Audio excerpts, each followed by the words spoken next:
Woo. Good morning.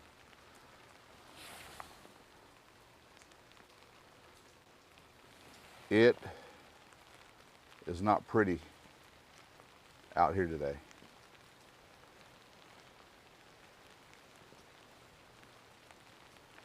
Try to pull this in as best we can.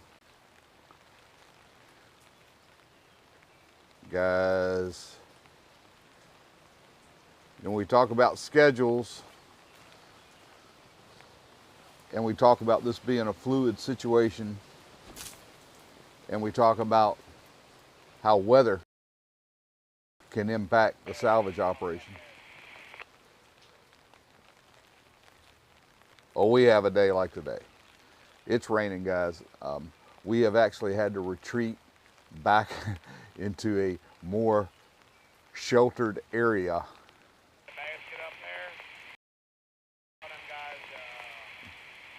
And as part of that, we've had to add another flagpole into the equation. You guys remember Mr. Friendly there? Meet his big brother.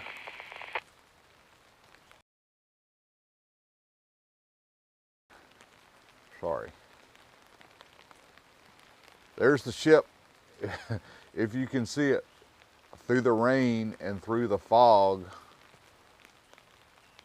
here on the Pataska River here in Baltimore, right here at the Port of Baltimore. We are at the site of the bridge where the cleanup and recovery operation of the bridge is ongoing. The salvage is ongoing. Resolve working. The Dolly, Don John, trying to get the channel opened up to resume shipping here in the Port of Baltimore. It was, I made myself get up and come out here today for you guys.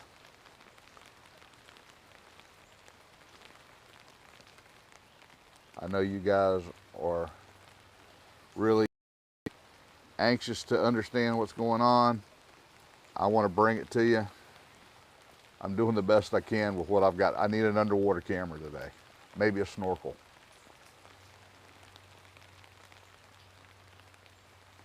That's the best resolution we're going to be able to give you for right now.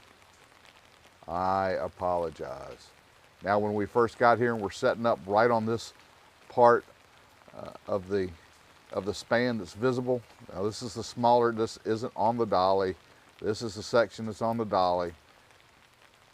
But we could see sparks coming from the top of this one. They were up doing some cutting on it. I don't see anything coming from it, but you know, I simply may not be able to see what's coming up right now.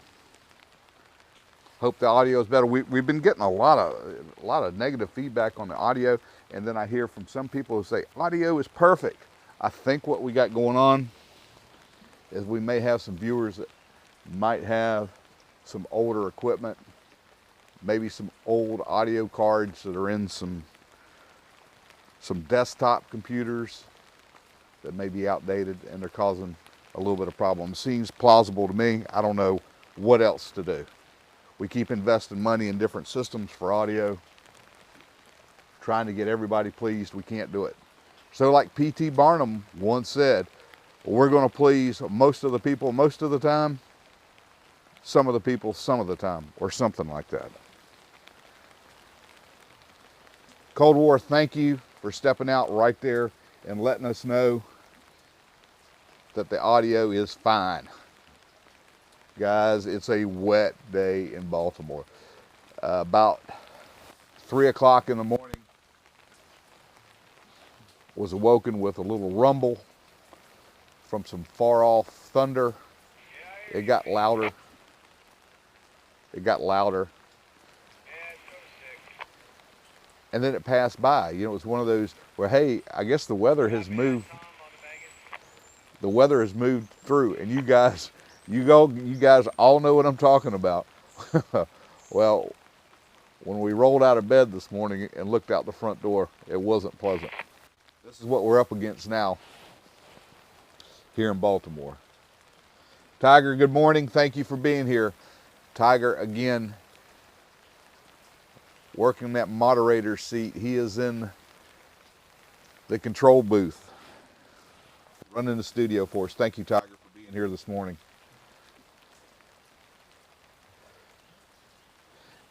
I don't know how the video is going to come through today, Timmy, because let me tell you, when we got here and set up, we could actually see, and now we simply cannot. It's very difficult to try to see through this. I'd call it pea soup, but it's more like Maryland crab stew today. This is pretty ugly stuff. Even on the 4K camera, trying to pull in and look at what's going on, it is very difficult to see through the conditions that are here presently at the site. You know, Unified Command, a little bit of news from them. They did put out a presser yesterday inviting the media, which I don't think we're media. I don't think they've ever considered us media, and that's fine. That is fine. That's a group that I probably would prefer not to be lumped into. I'm not media. I'm an enlightenment and education, hopefully, here today, and have been part of the channel. But they did invite the media to come over to Fort Stead on Saturday evening between 5, no earlier than 5 and no later than 5:30 for what we're thinking is supposed to be the deployment of the shape charges on that piece of bridge span that is still across the ship. We will be here where we are tomorrow evening at 5 o'clock. We will not be at Fort Armistead. So you guys that are interested and want to see and want to tune in to media, they're going to be in another location from where we are. Probably have two completely different angles of the activities if they go on as scheduled. Guys, I don't know if they planned on having a weather day like today. That's what concerns me with their plans for, and it's going to be a big event, and I get that, understand that. Even if it is anticlimactic and only lasts for a fraction of a second, we're going to be here to watch it, and we hope you guys are here with us.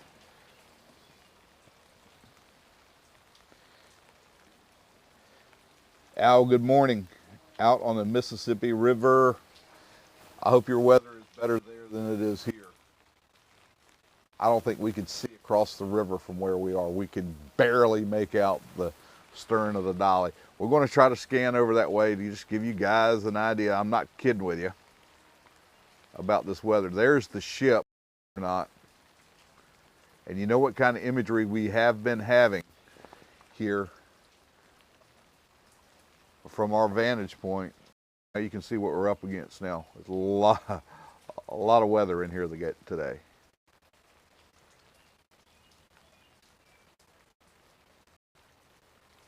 Even the radio traffic, which we have the radio, we're monitoring radio traffic now. It's been. This is the Dale Pyatt dredge barge. We don't see much movement out of those guys today either. And it may still be, and maybe it's a little early, or maybe they're just kind of holding off and waiting to see what this weather's going to do. We'll try to look at some bands to try to see, try to look at the weather and see if this is just like band weather or whether this stuff is setting in for the duration. However, we're going to try to be here with you guys. We're going to give you guys at least an hour here live, and we'll go from there. Does that sound fair? Because I'm with you guys. If conditions don't improve, you guys don't want to sit here and listen to me all day. I'm sure. The video is what's telling the story. We're just commenting on the video we see, but we thank you guys for joining us right now. 583 of you here with us right now. 10 minutes into a wet day here live from Baltimore. I wish we had more to tell you guys. I mean, it's even difficult to try to make out crane booms out there. I see one boom that's coming up that I don't think it's the Chesapeake though. I think I see the boom on the 533. I can see the boom on the Dale Pyatt dredge. And what is either that Seaward? Oh, yay!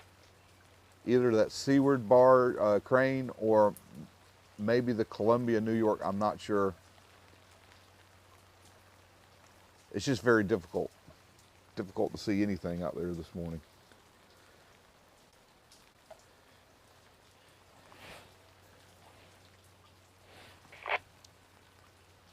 I tried to tell you guys a long time ago, this is the ultimate fluid situation going on here.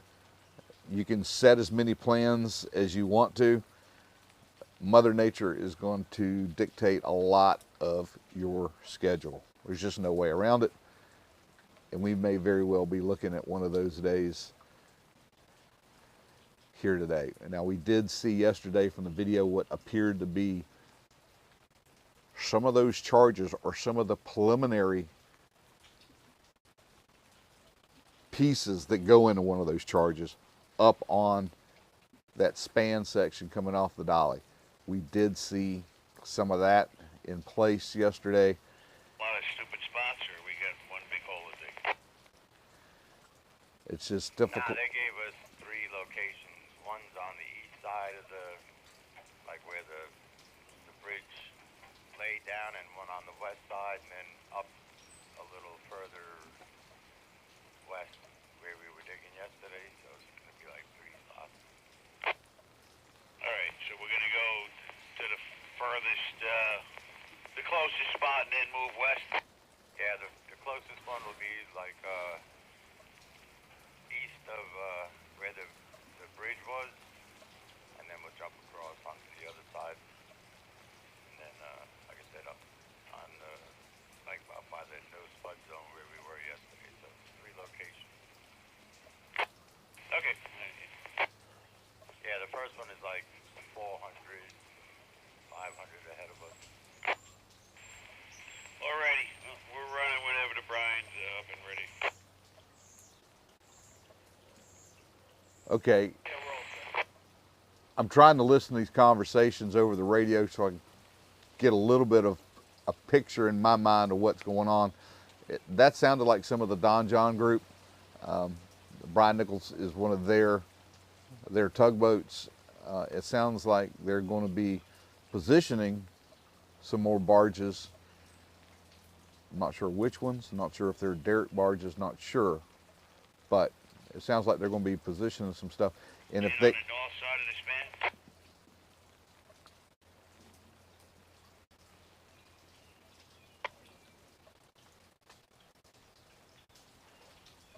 He's asking about if they're going to the north side of the span.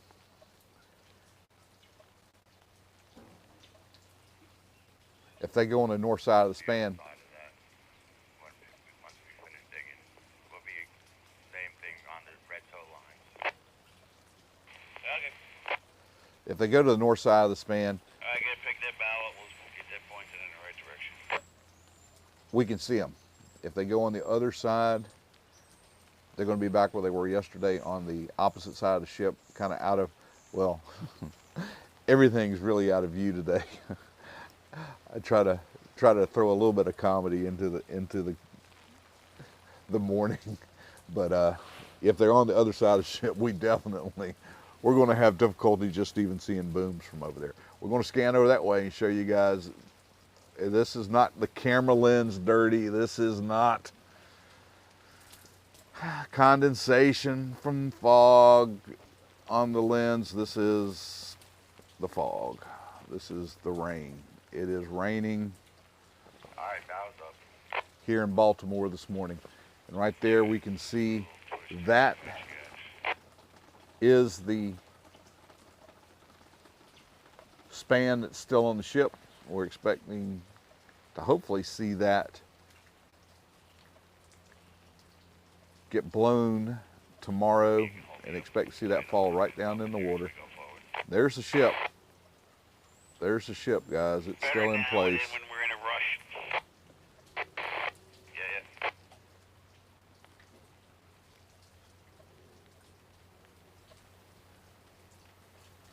You know, it's really bad. We've there's a condenser back there somewhere to a power plant that we like to watch and see which way the wind's blowing, and it's kind of become our wind indicator to know how strong the wind's blowing out of the site. Completely obscured. I can't even remember where it is over there. It's over there somewhere.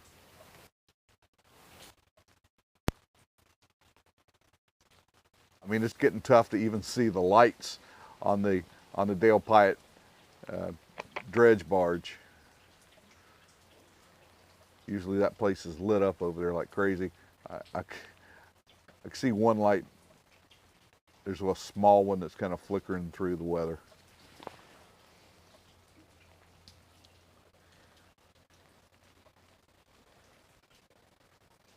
Hey Chuck, good morning, thank you.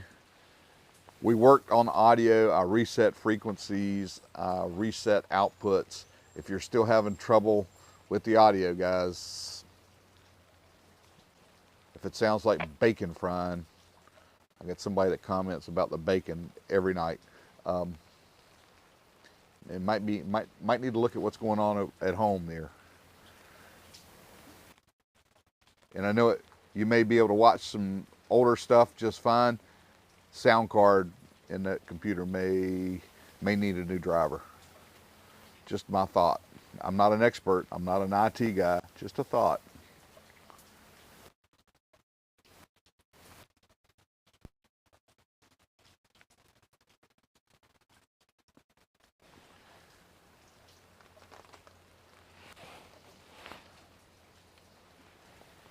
You know, this is one of those days when you just I wish we would have just stayed in bed. But I would have missed coming out here and being able to at least talk with you guys.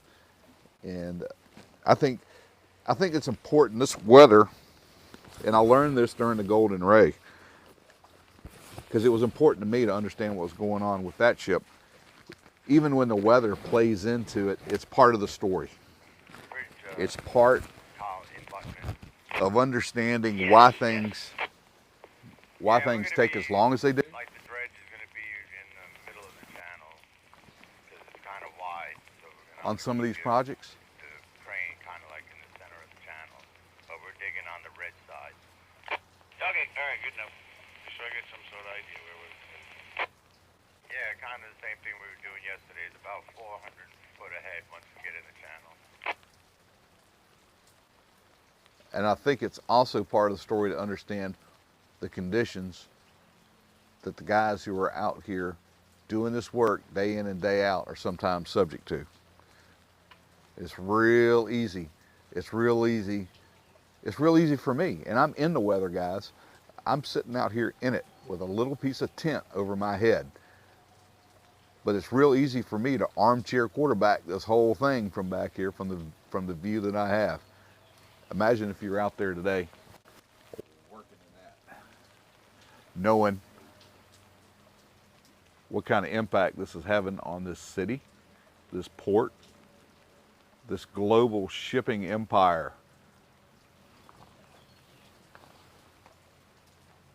The closure of this port is having. You want to get this thing opened, and you understand how important it is for that to happen.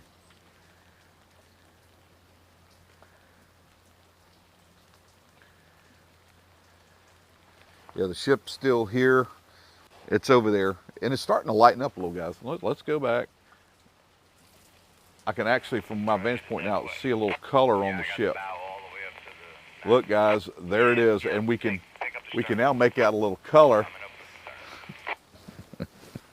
Is this going to be the bright spot of our day, being actually to see some color on some of the containers that are on the Dolly?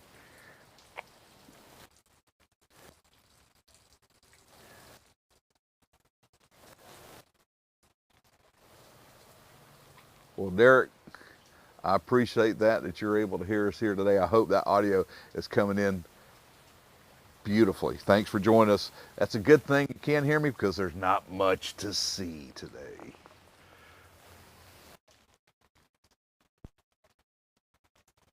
It's a rough day to be stand and watch here with the Minorcan Navy. Thanks guys for joining us here. We're live in the port of Baltimore. The countdown clock is ticking. We understand that they are going to use those charges to break up that span that's still on the bow of the ship, and that, according to a press release, should happen tomorrow afternoon around 5 o'clock. We'll be here. Rain or shine, we will be here. We will drag our camera equipment out and hopefully be able to bring that to you guys as it happens, if it stays on track. There's a lot of weather here today. The good news is the rain has slowed down.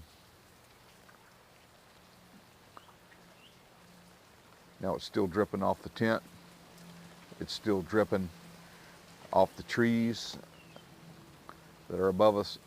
And then every now and then we'll get a little bit of wind that comes through and kind of shakes the trees, and we get a bunch of rain. It kind of drops out of the tree. A bunch of water hits the tent. Well, good morning and thanks for being here with us today. We're about 24 minutes into the live stream. Not a lot to see. We did see on this section of the bridge, they were doing some cutting up towards the top. When we first got out of here, we could see sparks. They may have retreated from that now. I haven't seen any sparks coming up from there in a while. Maybe it isn't, I just can't see because it's gotten so obscured by the weather.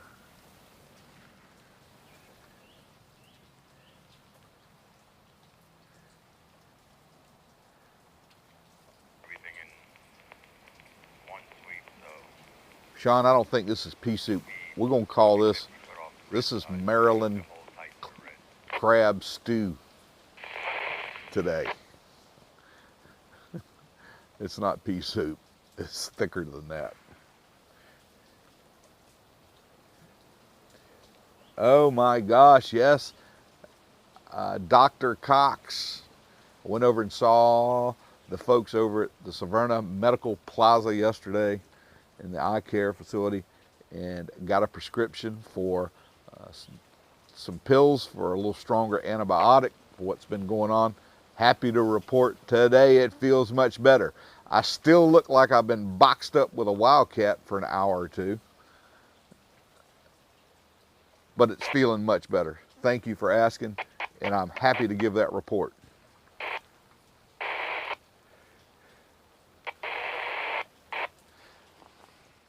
Much better today. Slept much better last night.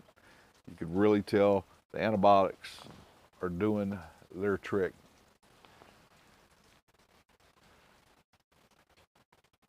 We still got to come north or south. Now you're about right in line. Okay, coming west. I just can't, you're not moving around out there very far if you don't have a radar this morning.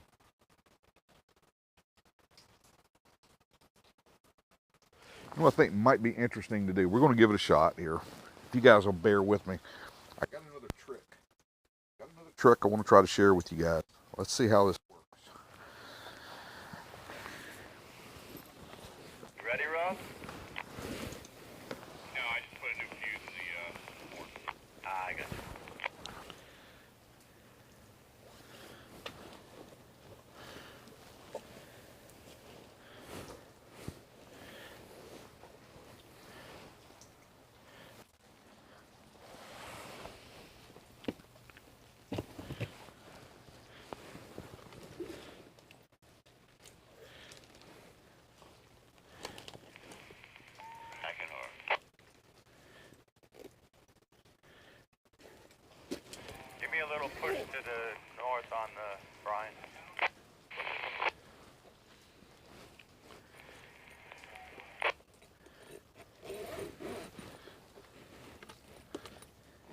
It'll take me just a second to dig out a couple things here.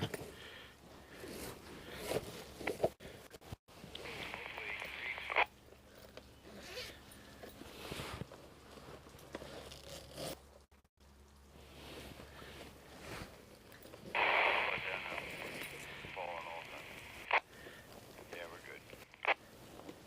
Coming down. All stop, Shannon.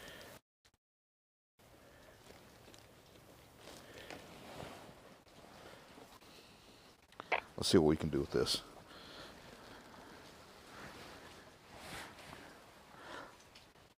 I do have a couple tricks here with me that may help us.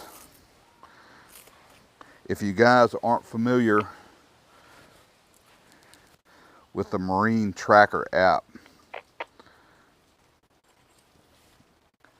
and you're interested in any type of ship movements or anything like that, it's a great resource.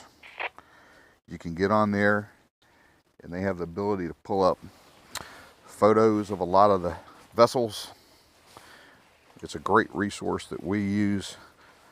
We're going to try to bring that to you guys now. Let's see how this works.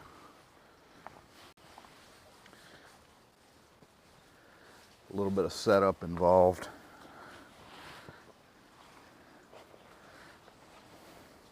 But we got nothing else better going on. We can't see what's going on out there. Let's see if we can feel our way through it.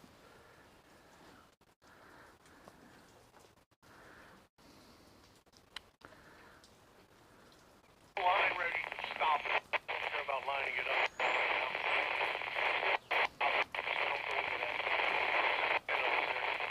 Yeah, roger that. I'll be down there waiting for you.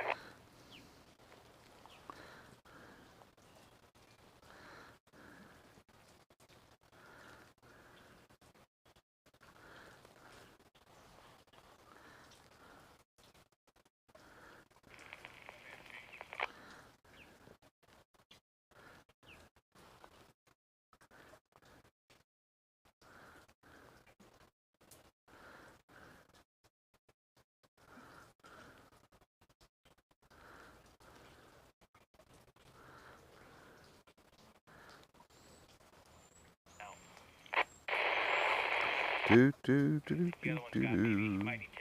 think you guys will enjoy this once we get it up in operation. Yeah, if that works for you. Thank you.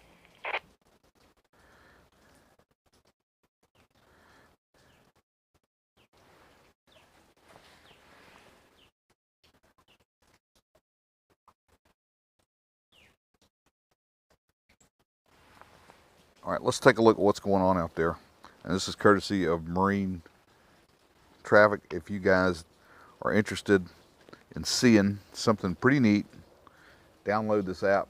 It's going to give you a lot of information here on what kind of resources are out here on the site. Now, a lot of the stuff we see out here are barges. And keep in mind, some of this equipment that's out here doesn't have the necessary transmitting equipment on board for the AIS system to work. But there are a lot of it that is out here that does. Of course, the Dolly is pretty easy to make up. And we can see the Francis Scott Key Bridge where it was originally in the satellite photo. And then we can kind of see some of the assets that are around the ship in that area. It looks like the Baltimore crane is back in there somewhere. Let's try to scan over this way.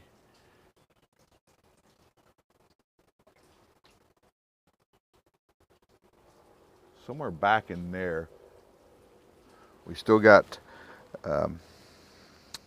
the 533 is back in there, and we can see the boom on it. We can make that out very clearly.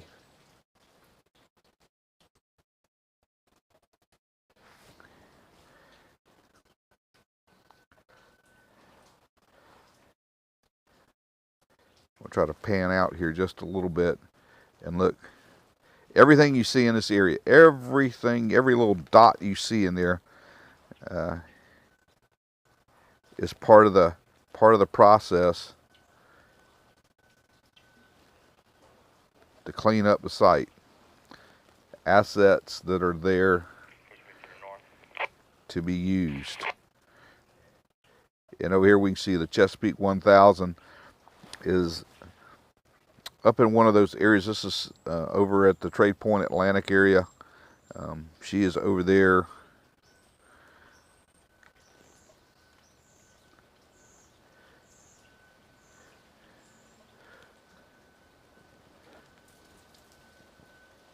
We're able to pull up images of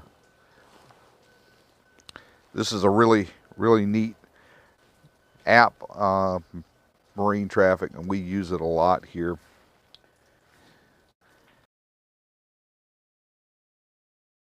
If you're interested in this kind of activity, this is what's on site.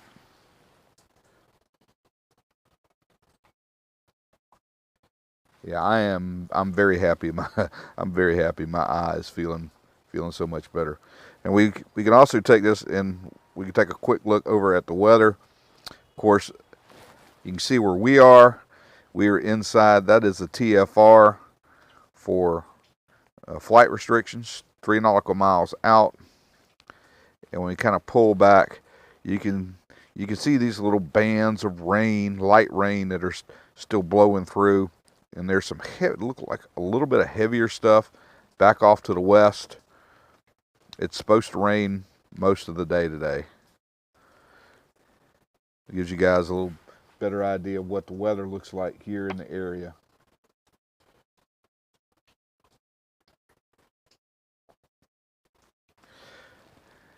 We missed Jesse moving that piece, Timmy. But the weather is beginning to improve out there just a little bit. Let's go back to the image from the site.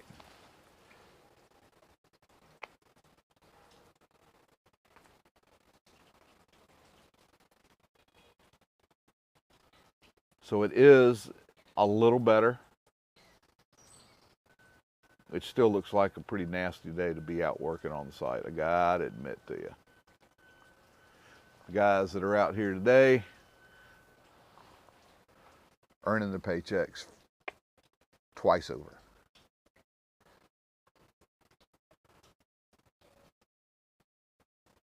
So we know the Chesapeake is still back over at Trade Point.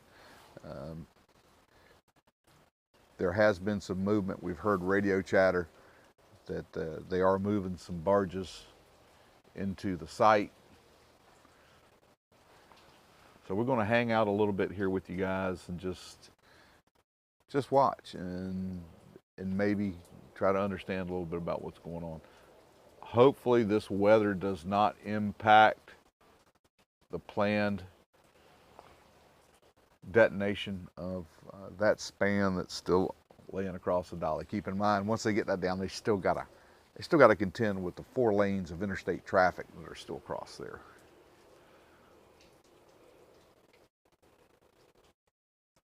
We've seen that aerial view from that, and it's not hard to understand that there's a lot of material still aboard the ship that's not supposed to be there. Just over 1,000 of you guys here with us this morning. Thanks for joining us. It's not a real pleasant day here in Baltimore. Weather has not been our best friend. We have been looking at some of the information from marine traffic. It's a great app. If you guys haven't taken a look at it, but we're looking at the assets that are on site and trying to understand just what's there. We'll throw that back up here. You can clearly see the big green silhouette there is the ship, and then around it those assets, and a lot of those are work barges, crane barges, and tugboats. There's some crew boats thrown in there. Different types of assets. And then Once you get back across towards the north, towards the northeast, where we're kind of looking at that support that was still there from the span, we can see the Dale Pyatt dredge barge is and you can kind of understand where it's located. Here we'll show you where that is, and then show you. Yeah, it's right there. And there is that bridge span that's still standing on the northeast side. And when we pull back up and look, you can see that barge there. So hopefully that kind of brings that into some kind of alignment here in your mind of how this work site is kind of laid out. I think that's pretty important to understand how much is going on and kind of where these assets are located on the site.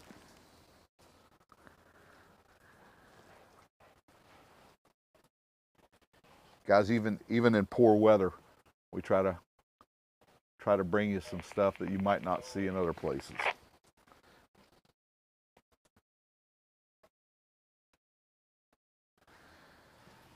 I hope the rain does move out of here at a reasonable time.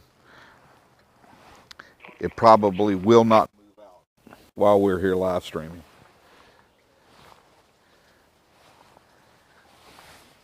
Not today. We've already had a nice wet day getting set up, and we've had to kind of relocate from where we were earlier. So we've got some new friends in play. You guys remember Mr. Flagpole? This is his fatter cousin. Also a flagpole. This one's a little closer, and it's going to play into the view. There's not much I can do about it. Sorry for that obstruction. The situation is what it is, but we're still going to be able to get you guys a pretty good shot of any detonation that takes place. Keep in mind, we got a little zoom left here on the camera as well. William, I stayed up until about 2 in the morning. I'd like to blame that on my eye and the problems I've been having with my eye, but I can't do that. I was working on the audio just for you, so you would finally get some good audio. Hope it's turning out good. If you guys are having any kind of other, who dropped $50 on us today? I totally missed that.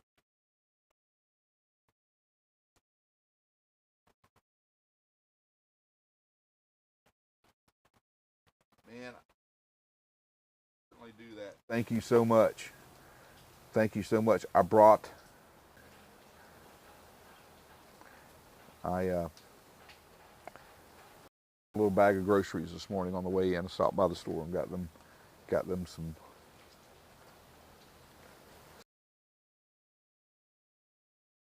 they need.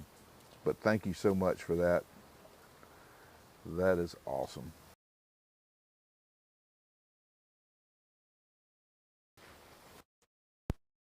Thank you.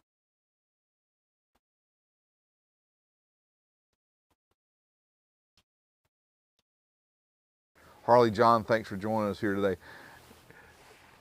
Guys, I wish I had better news on the weather. And if I had any power at all, you think I would straighten this out. I'm starting to see a little bit of color out there on some of the cranes. Sitting pea soup. This is Maryland crab stew. You hook it up for a minute and work against you. We're trying to look through today.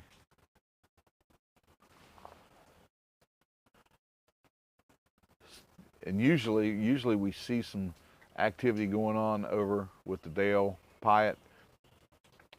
It looks like they may be having a little maintenance day. Keep in mind, keep in mind, guys, this equipment requires maintenance. Every now and then, you got to stop it and grab a grease gun, maybe throw some fuel on it, check some oil.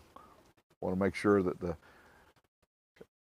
cable sheaths are in good shape. You know, you got some inspections you need to make. So this equipment has been worked very hard.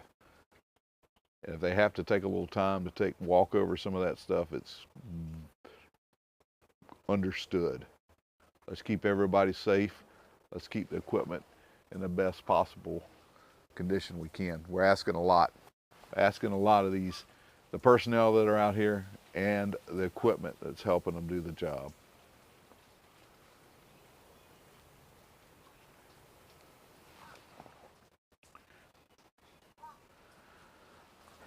Dolly is still here.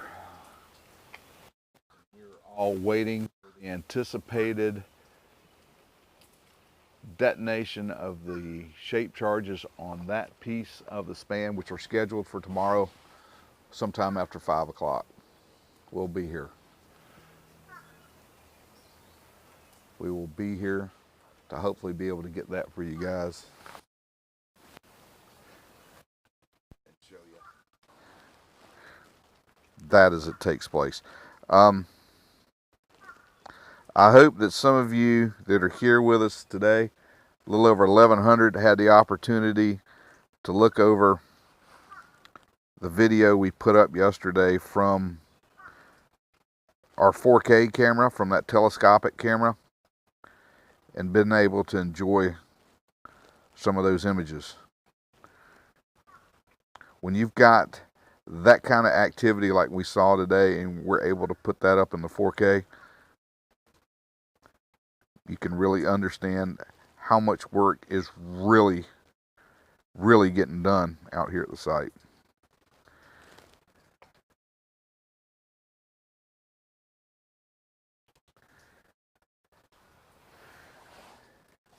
Yeah, it actually shows up on the weather map.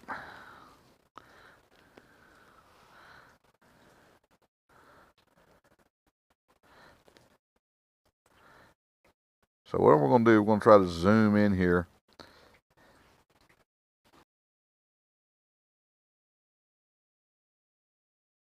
You get this image to pop back up here.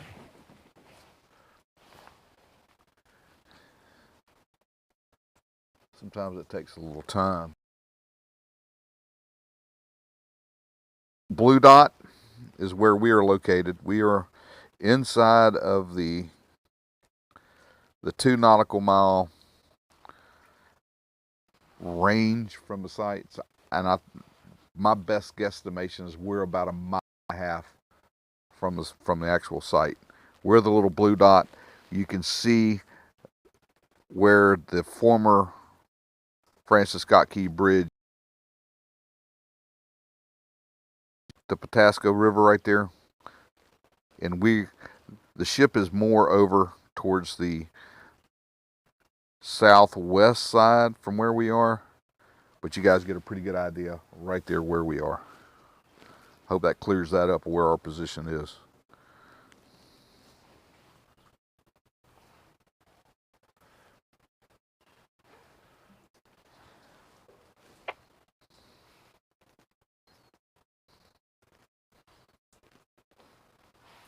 Weather's going to be here most of the afternoon.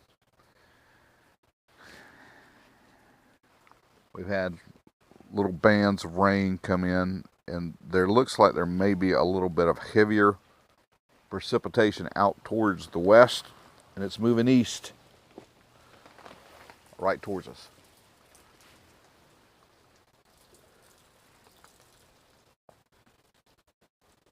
Tomahawk, thank you for being here. If you're interested in the weather app I use, it's called My Radar. My Radar is the weather radar that I use.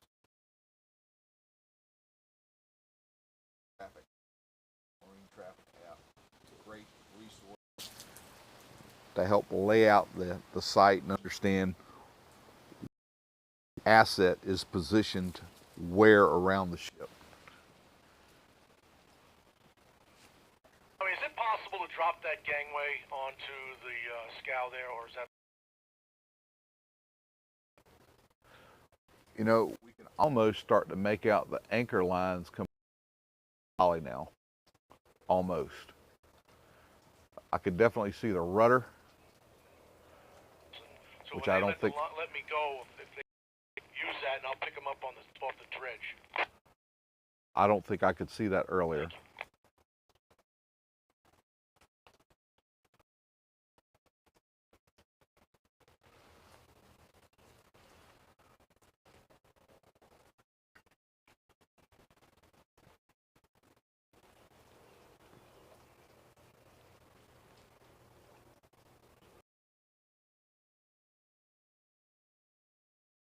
Up on this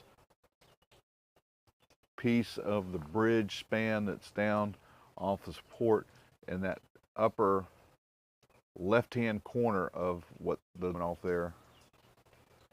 Haven't seen a lot going on there recently. We're going to blow it up and kind of watch and see. They had a man lift that they were working out of, and SZ retired 20.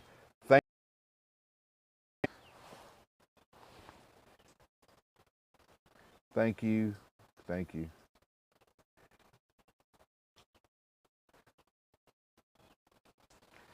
Yeah, the safety zone, the marine safety zone is 2,000 yards, which works out a mile and a quarter, just under a mile and a quarter.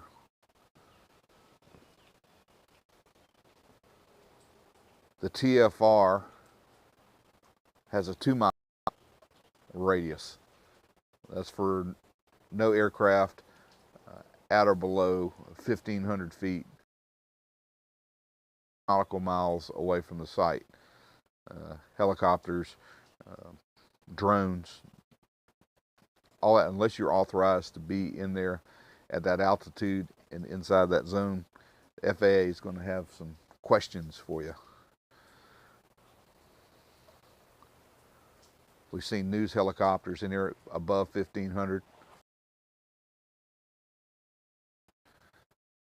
course, for those of you who don't know, drone flights under the FAA regulations are limited to 400 feet. So no drones are going to be flying in that area unless they're being utilized by official members of the actual salvage and recovery.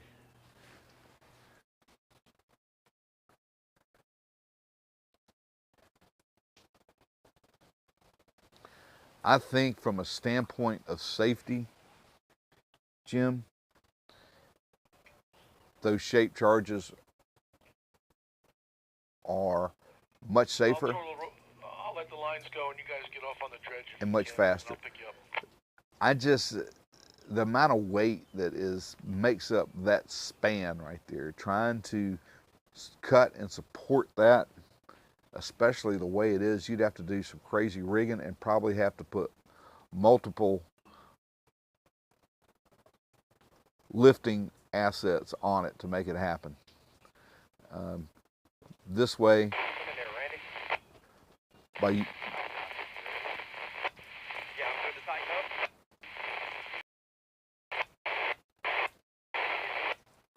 using the charges and going ahead and letting that span collapse back onto itself right on into the water and then go back and collect that, I think it's much safer, and I do think it is much faster.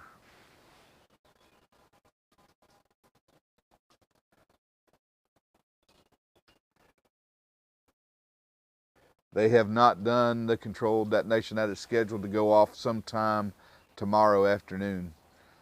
If the stars are in alignment,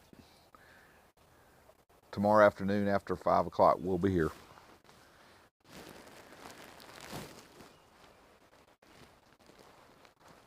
For those of you guys that are just joining us, just over 1,000 of you. I know some folks have been dancing in and out. Weather is not great today. Weather is poor. Visibility has actually increased substantially since the time we came on the air today. We can kind of start to see details out there that we were not able to see earlier. Anybody that's here in the chat that's been here for the full duration would tell you this looks like a spring day compared to what we were looking at when we first went on live. We couldn't see, could barely make out the outline of the ship. Fog. We're expecting to have more move in and through the area. Planned operations for detonation, I don't know. We know that we can see that span, and if you look closely, you can see those bands that have been placed in those areas up there where we're pretty sure that those are the spots where the detonations are going to occur. You can kind of see those little small bands there, especially if we're streaming as our greatest resolution we can put this out is at 1080, so hopefully you guys are getting it. If you're not getting it at 1080, check your settings. You're getting this in the best possible resolution. But if you look there, you can see those dark colored bands, especially on that the part of the top part of the spanway that is the farthest away from us. You can see those, and we think that's where they're doing those, getting the charges set, and hopefully getting that stuff ready for something tomorrow after 5 o'clock.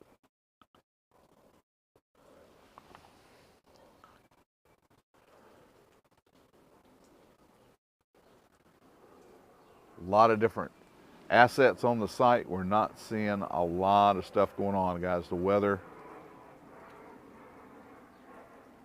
is not good today.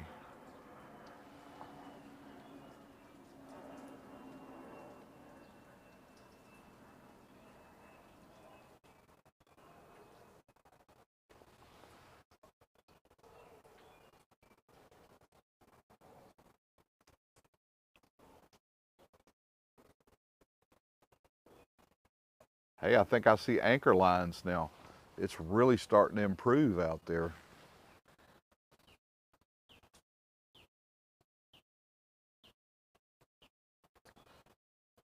Jeff Ostroff, thanks for joining us. We're not having the best of days here in Baltimore. The weather is not being kind to us. And you bring up a good point. Who gets the call? Who initiates the countdown over there for this event they have scheduled for tomorrow after 5 o'clock? There's not going to impact any of that when it happens. That is the section of the bridge span that everybody's talking about. Even when this goes and all this stuff that's there falls in, there's still 4 lanes of interstate laying across the bow of the Dolly.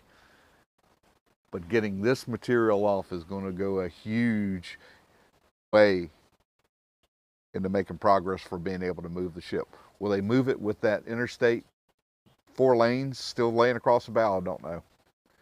I don't know.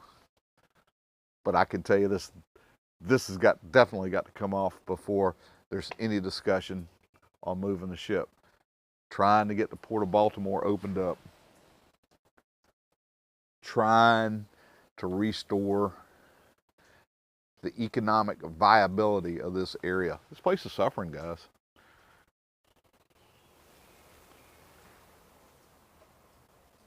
It's just so weird not to see, trucks moving containers in and out of the port, and just, car carriers bringing vehicles in on this side of the port. They are moving some over at Trade Point Atlantic, over at Sparrows Point. There's a little bit of ro-ro traffic coming in and out of the port over there on that side. Nothing over here on this side. We saw the Carmen depart when that first day the channel was opened up for shallow draft vessels up to 35 feet deep. I think the Carmen was light. They were able to get that Wallenus Wilhelmsen ship out.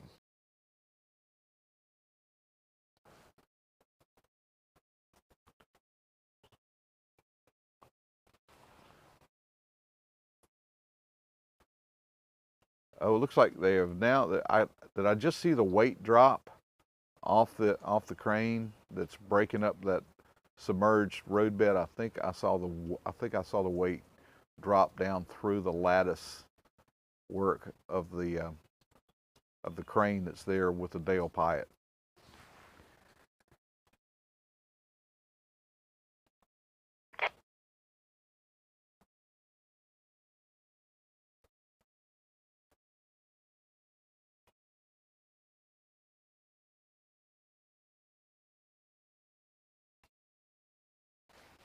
Okay. Oh yeah, definitely can see the weight coming up now. I think they've got a tractor tire tied into that system to help with the shock. I think that's what that is.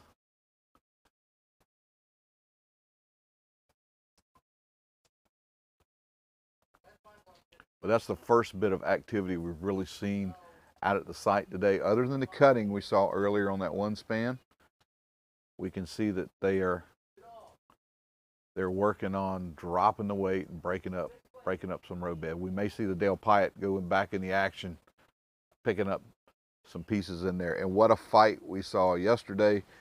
If you guys were in here then, the Dale Pyatt wrestling that huge steel beam up onto the deck of the barge, along with the teamwork from the hydraulic shear on the end of that excavator.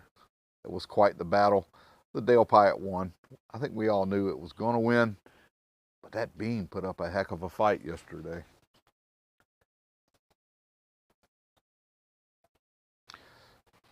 Timmy in the chat said that the Chesapeake took that piece back over to the trade point. I knew they were going to do the lift. We tried to stay as long as we could. I had an eye appointment yesterday. I had to go. Sorry, guys. I missed it, but apparently they didn't move it till this morning anyway. It'd have been a long day to sit out here and try to caught that into the evening hours.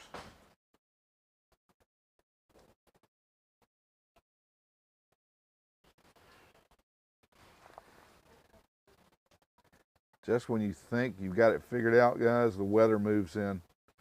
I hope the audio and everything is doing good for you guys this morning. We worked on it last night.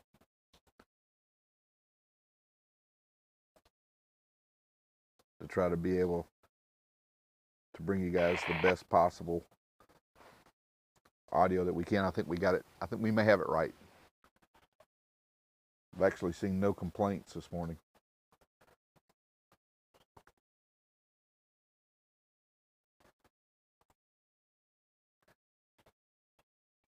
We see a little bit of tugboat movement back behind there. Let's try to see where those guys are going.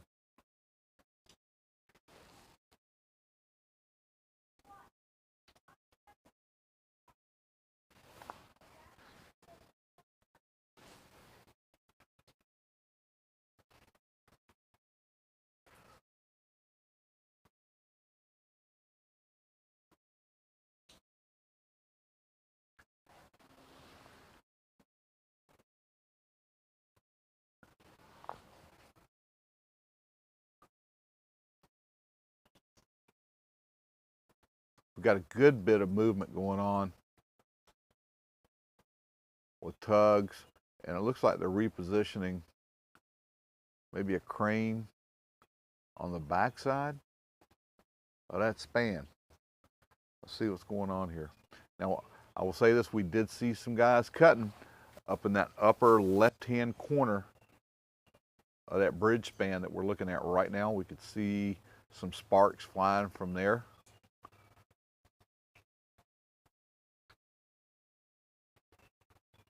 We'll go and keep an eye out and see what happens here.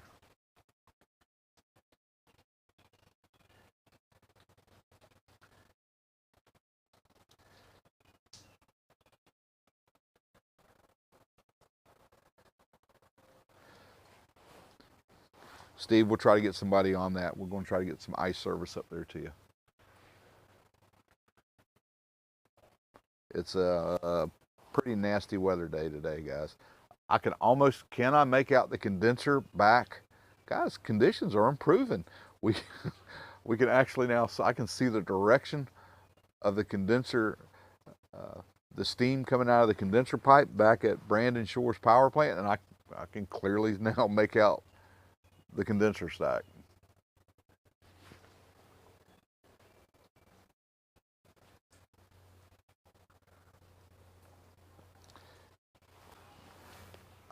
You know, I don't know if Jeff Oshriff is still in the chat, but you know, that's an engineering question. Are those bridge supports? I've talked to some other people that said absolutely not. This stuff will never be used again. It's going to be a different bridge, different design. They will not use these same supports. And the age of the supports that are still standing, coming off the approaches, will probably go away as well, just because of the age of them. When you're building new construction, like, it just makes no sense to build a bridge and not build it completely, and that way you've got an understanding of a projected lifespan of the bridge. If you try to cobble one together, I don't think that's the answer.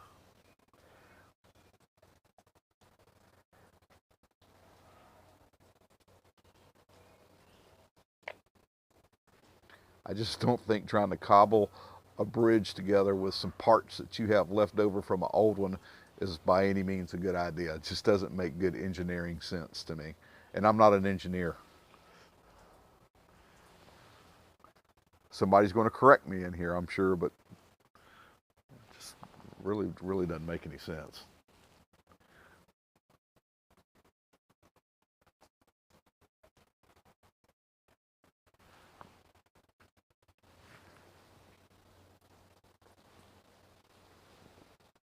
I think you're right. I think that's exactly.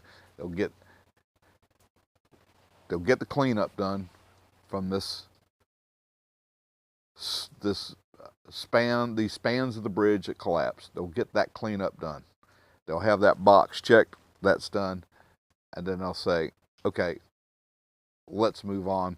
And there's going to be some destruction that takes place of these, and you know, maybe that part doesn't happen, and maybe they're able to utilize some of those spans and those approaches that are still as part of the construction process for a new bridge. I would think now that's an extreme possibility. Being able to move materials and equipment easier across the span, lifting it over to the site of a new bridge that's built just parallel. Understand that and appreciate that. And then take down the old stuff. It's going to be interesting to see how it goes, though. There'll be somebody in the chat here that can give us a better idea.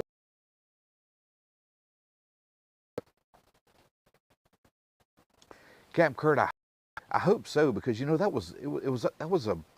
bridge was always tight.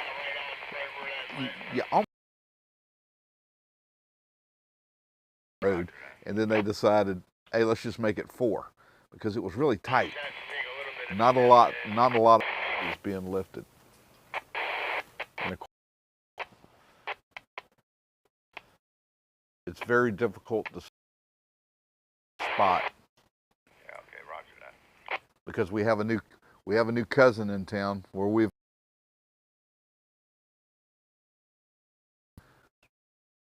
along with some other details.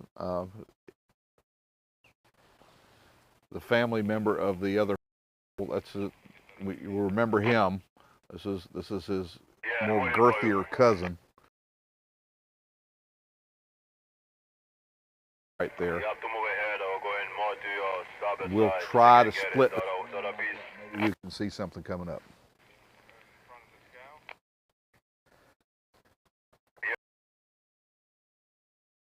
Outside that one you just put in. I don't think this is the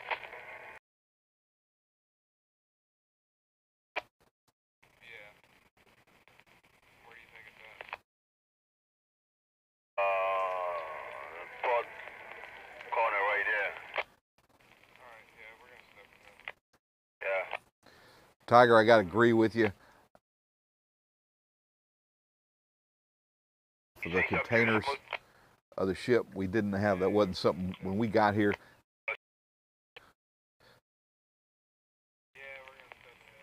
You got it, buddy. I'll be with you in just a second.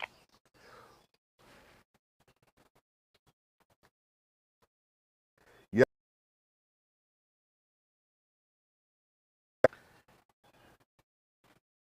Hopefully move here.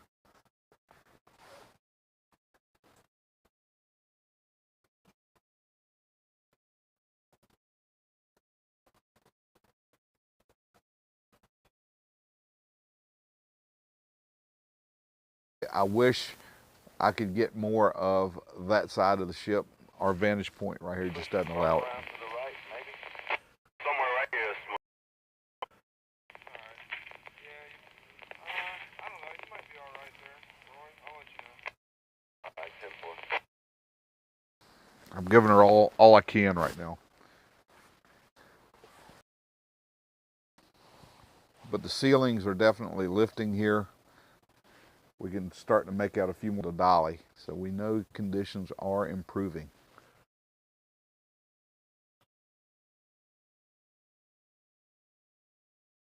Looking at right now, and we see that span that's still laying across the Dolly. For those of you guys that are just now joining, parallel beams on each side of that bridge span, you can see some dark bands.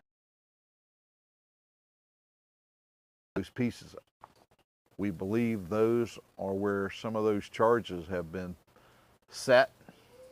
If you guys are around, streaming live.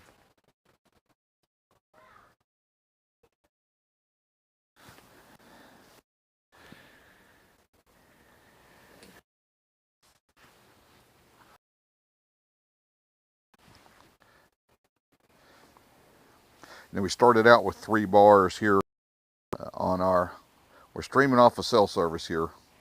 And we started off with 3 bars, we're down to 1. We're gonna try to reposition the wheel of death. The wheel of death. This got us in its grip.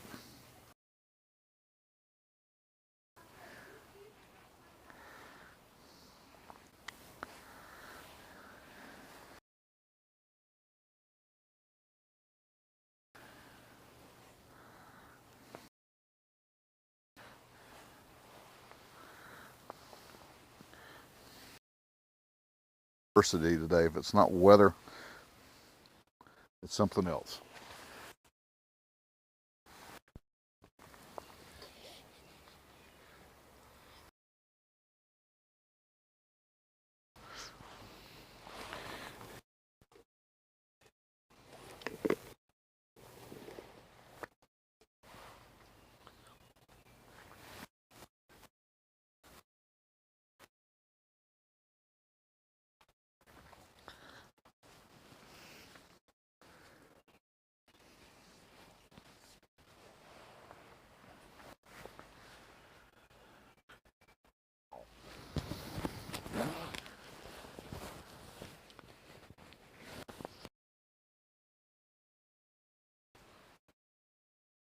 One other thing we've discovered, guys, if the audio drops out, more than likely it's time for fresh batteries. The one thing about the new microphone system is it is hungry.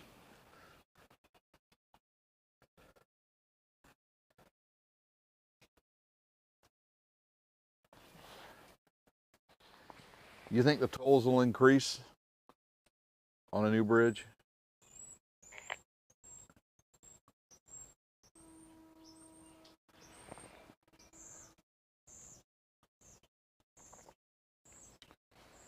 I think a lot of that funding is supposed to come from some guys south of here. I don't know how that plays into the calculation for tolls, and also for the speed in which the process happens. We shall see. They're going to need a bridge, and they're going to need a bridge constructed in here as quickly as safety will allow. You know, that bridge was critical to hazardous material that flows into and out of the port of Baltimore. And you can't transport hazardous material through a tunnel. Keep that in mind, guys.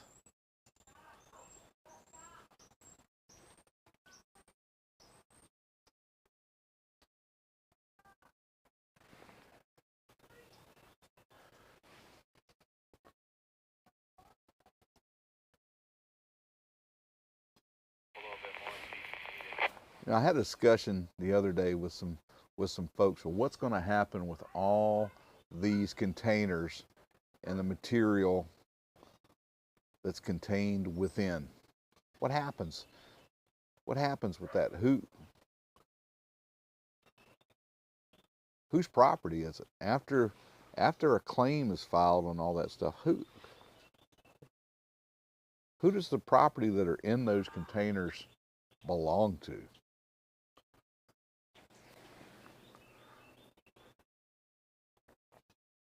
That's going to be a great question for Dr. Macagliano. I wish I could get him up here to come and sit with me for a session so we could answer some questions and take some questions from you guys.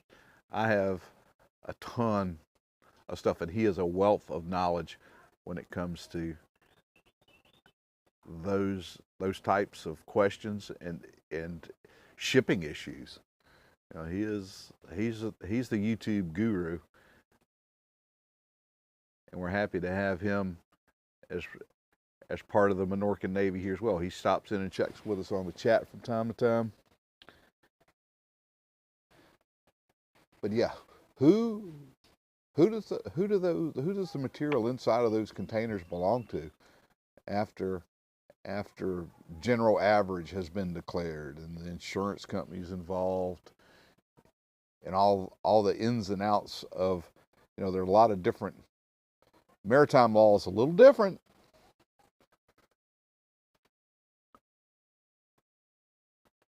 But there's a lot of questions in there.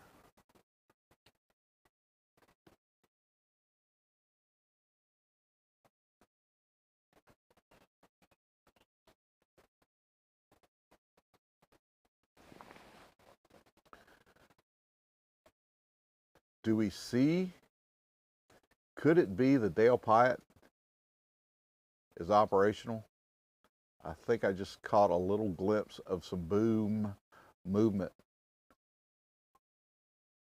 from the clamshell dredge Dale Pyatt there. I always tell the Dale Pyatt because it's got that short, stout spark plug of a boom.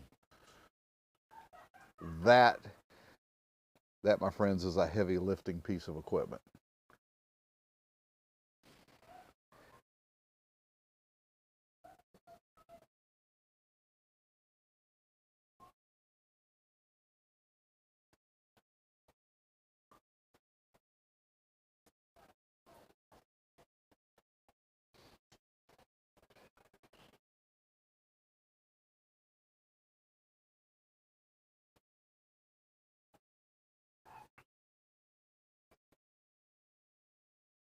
We get back over, we can see a little bit of movement. I can see the crane that's been picking up that weight and dropping the weight. We can kind of see a little shift in there in the cable.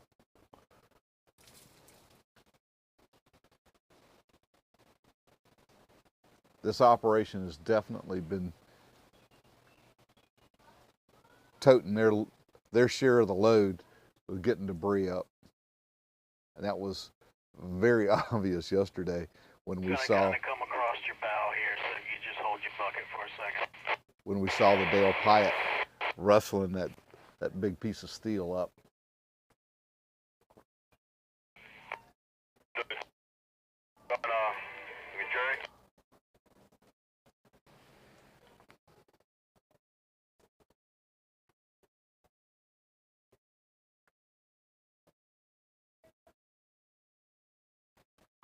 And this is a great chat. I think we got right at 1,500 here watching this live. A lot of folks in here involved with what's going on today. Thanks for being a part of it. And I think it's it's just another resource. It's another resource and another tool in the toolbox. There's so many other great resources available here on YouTube. And not only do we have what we're doing here, but Streamtime Live has their shot coming from the other side of the operation. The savvy viewer is watching a couple different streams go on at the same time. In addition, it's probably got the marine traffic app running out there as well, so they can identify what's going on. Guys, thanks for joining us here and being a part of it. It's an honor to have you here. Weather conditions have improved considerably from the time when we came on this morning. We have had rain and we have had fog. Conditions have been improving somewhat here on the site. We've been kind of scanning back, kind of looking and trying to bring you guys. Now we know from some of our viewers there's some going on the other over there. You just can't make out the crane booms over there. We have no idea what they're lifting. From what we're hearing, it's a big piece of steel.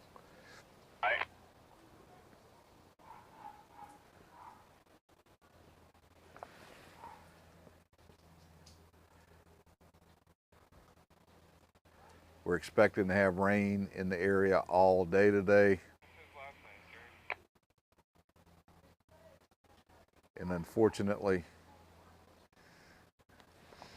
we've got big plans for tomorrow, and hopefully this weather does not impact those. I'm talking about the controlled detonation of that bridge span section that is still across the bow of the Dolly. This one right here. It looks like I see now a man lift is back up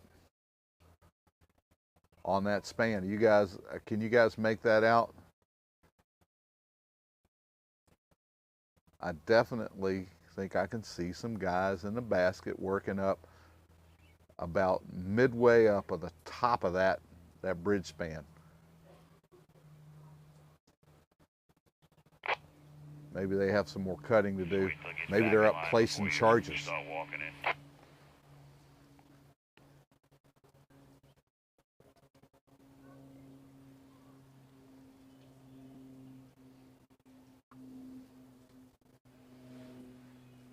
Yep. You guys here that are watching the stream live, I'm sure have better viewing capabilities than what I have here.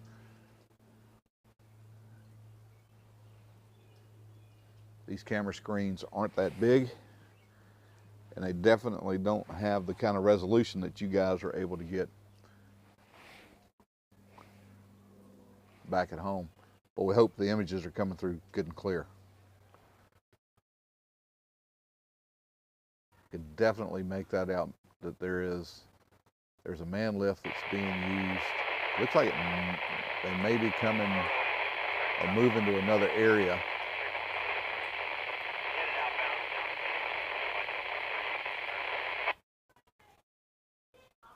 On that span section. Hey Jerry, come look at this. It looks like it might still be up under you a little bit.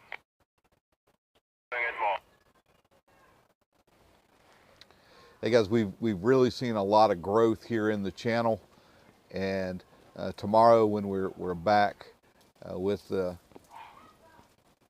live stream carrying the detonation, in order to be involved in the chat here, you guys are going to need to be subscribed to the channel. If you haven't done it yet, get that done today. Go ahead and make yourself known to the Minorcan Mullet Channel by subscribing. Come on and join the Navy. And while you're doing it, watch some videos and give us a thumbs up. But yeah, tomorrow we're going to need to have you guys, if you're going to be involved, we're expecting a lot of people tuning in to watch the detonation of the charges and that that section fall away. If you're going to be a part of that with us, we're going to need to have you subscribe to the channel if you want to stay involved in the chat. Watching's not going to be no different. But if you're going to be part of the chat with us, we'd like to see a little investment back from you guys. We got a lot invested in being able to bring this thing to you guys. I think that's a fair trade-off.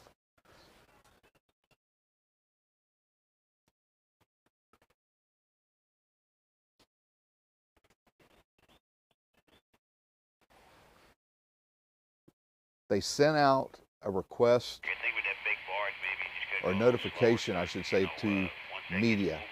And if you are media and expecting to get a view from the Fort Armistead area, you need to be there by 5, no later than 5:30. So we're thinking it's going to be right about 5:30. Maybe 5:45 tomorrow. I don't know. You guys get in here early. We're going to be here. We're going to be here live for you guys tomorrow, which may mean we may be on a little later. A lot of what we do is battery generated power, and we may have to be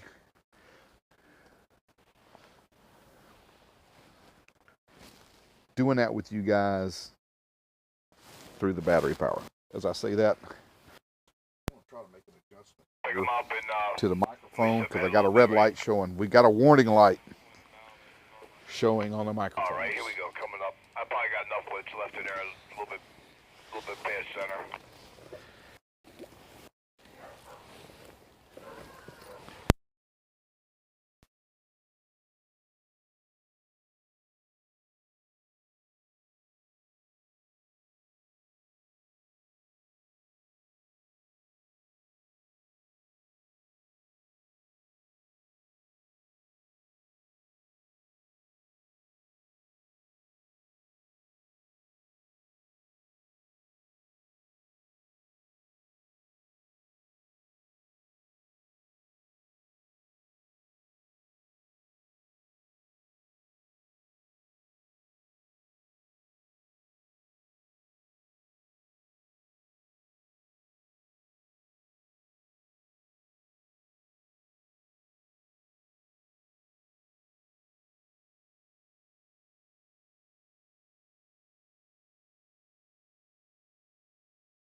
All right, hopefully that's back. We're back with you. Maybe.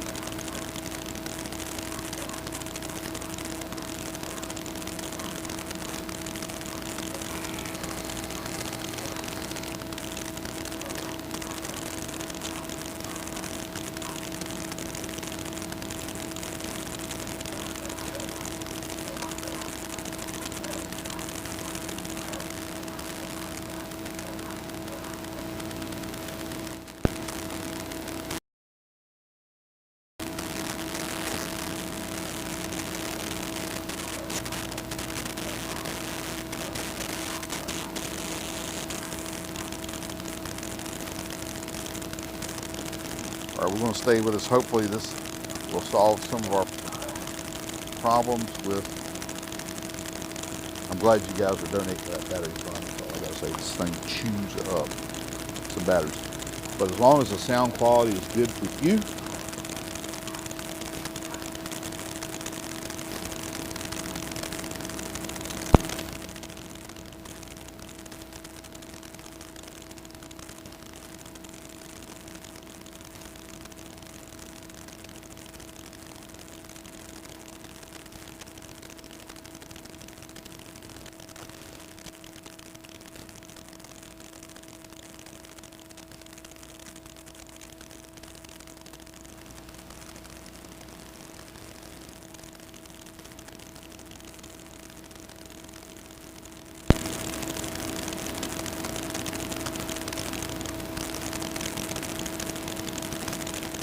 again, I think that's much better.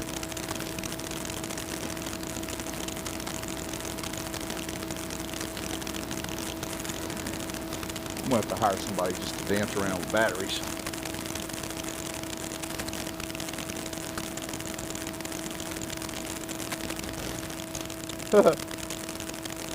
You know, Rob, I appreciate the offer. I actually have one. Unfortunately, this system does not allow me, even when it's plugged into an auxiliary power system, the batteries are critical. Sorry.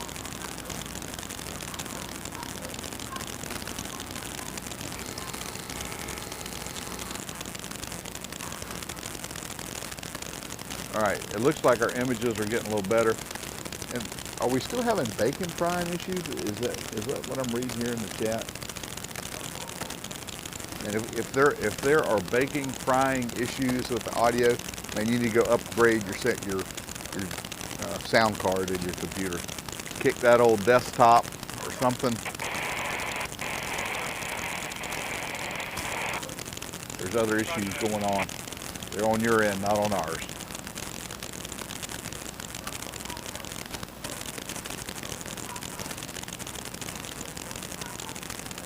I know how some of you guys can get. Sometimes those computers, they wear out. You gotta replace them.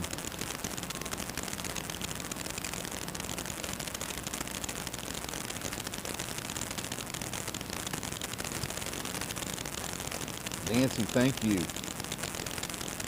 Holy smokes, that's so generous. Thank you so much.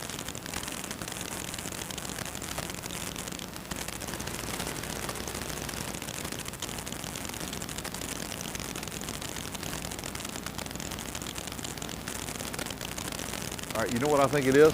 Watch this. I think I'm getting ready to clear it up. I bet it just cleared up.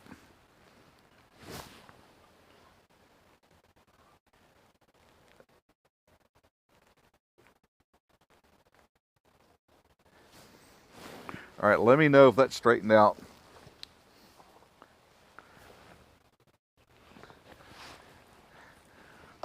The audio. We go from one audio extreme to the next. Hopefully that just fixed it though. Yeah, roger that. Yes. Yes. See, I was actually trying to do something where I wouldn't have to worry about batteries in the receiver end. I made it worse. If it's not, it's just, this thing eats batteries, guys. So periodically, we're going to lose sound when the batteries go dead, but I mean, we've gone through 4 batteries 150 to the west. since we've been live today. Okay. No joke. Well, I got the buoy right here off your starboard stern. I can straighten up maybe 20 feet, but that's about it. No, we'll let the bow fall back over straight, so we'll hold that same heading once we get the bow over. We'll move ahead. The wind should blow us over, and we'll do the same thing. He'll dig in front of us, and then we'll breast over back to the north and pick up what we can't reach. Okay, all right. Yeah, pick them up when you're ready.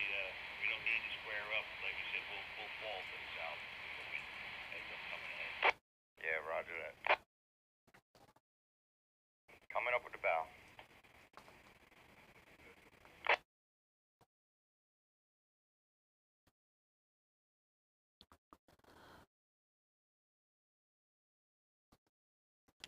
We're going to make some adjustments here to the telescopic camera. Got a lot of different things going on here. My dance card is definitely full here with you guys. Roger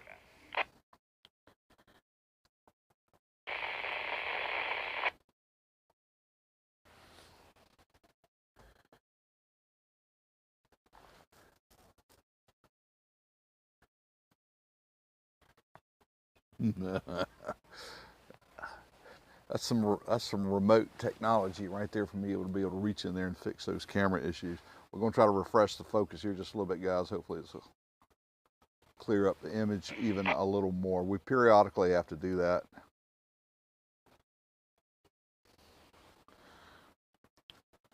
Just for you guys, I'm trying to bring you the best possible broadcast we can here live from Baltimore.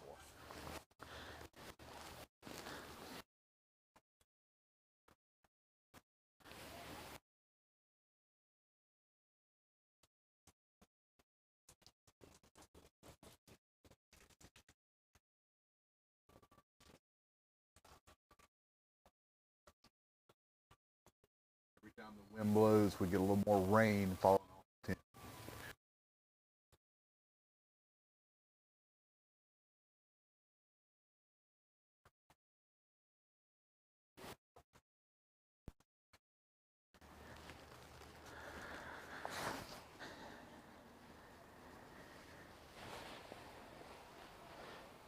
Almost 2,000 of you. Oh my gosh. Kenneth Johnson, thank you so much. South on the bow. Send a thank you. Right ahead, just let her drift. Jeff, Henson, thank you guys.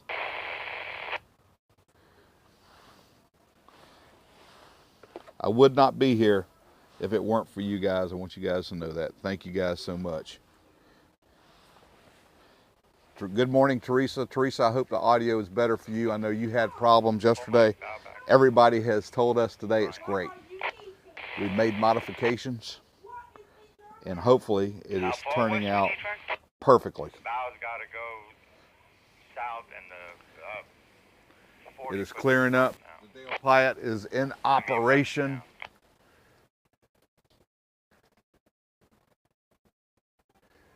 Now, did it just wrestle up, or is that the same beam it fought yesterday? Are we just seeing a rematch from yesterday?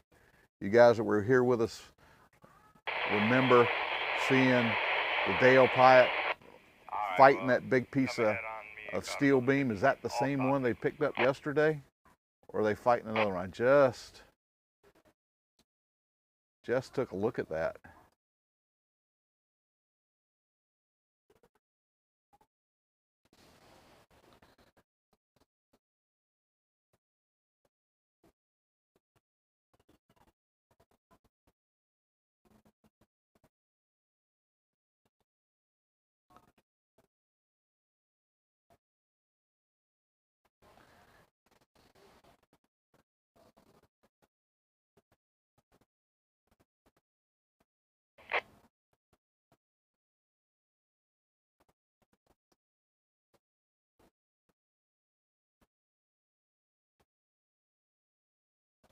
Brenner, thank you.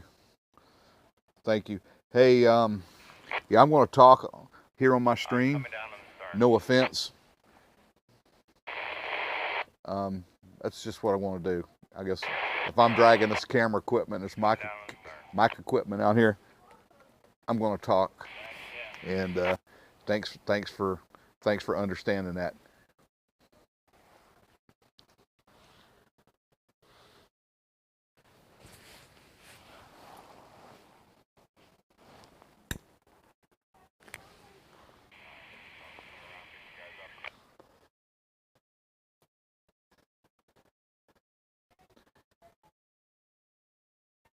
Is Derek in here as well? Good morning, Derek.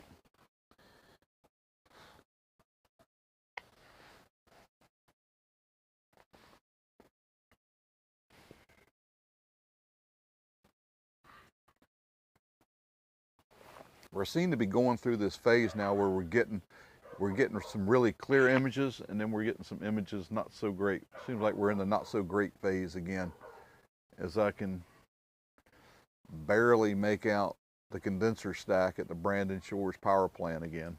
I can still see the smoke coming out of it. I shouldn't say smoke, the steam, the condensation coming out of that condenser stack. But it's beginning to get obscured again. Everybody on the Piat, we're going to go muster in the galley, okay?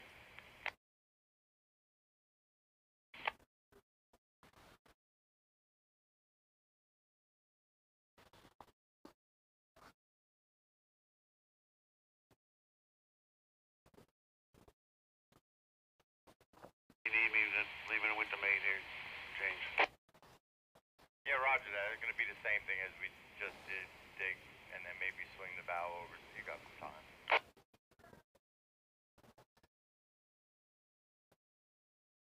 Come in, smoke.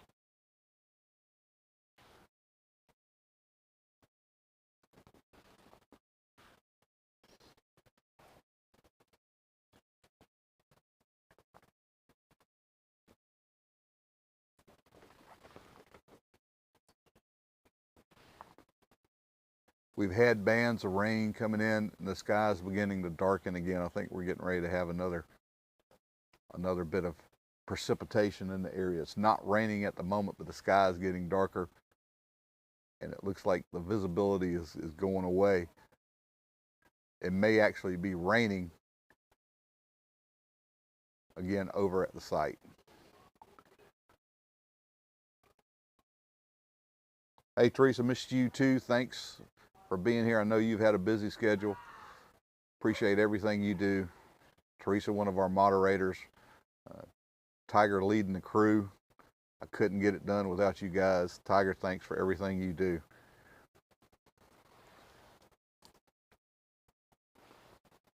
Tiger has reminded me that tomorrow we're expecting a lot of people watching at 5 o'clock as we anticipate the detonation of that span that's across the Dolly. If you haven't subscribed to the channel,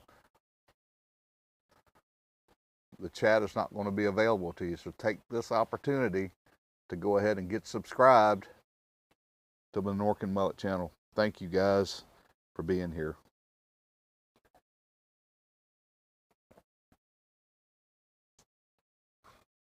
Dunzel, thank you.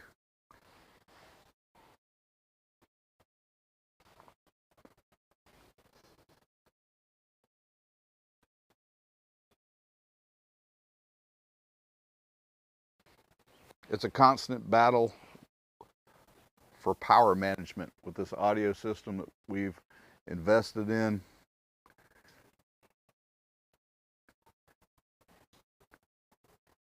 The trade-off for really good audio is it uses power. It's all portable, requires batteries, and it eats the batteries.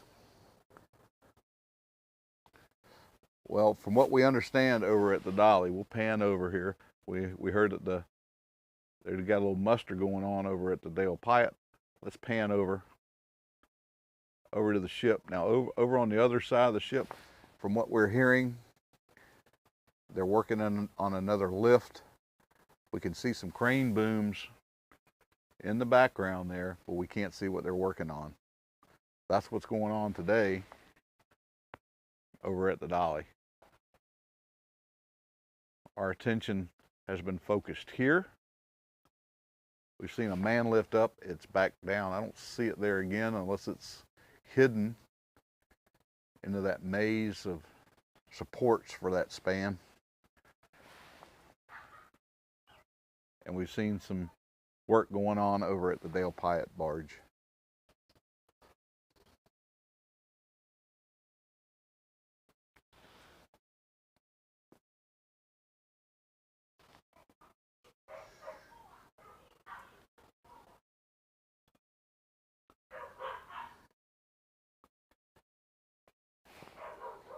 Derek, missing you again this morning.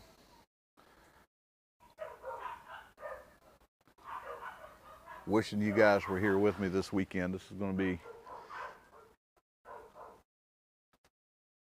an action-packed weekend here on the channel.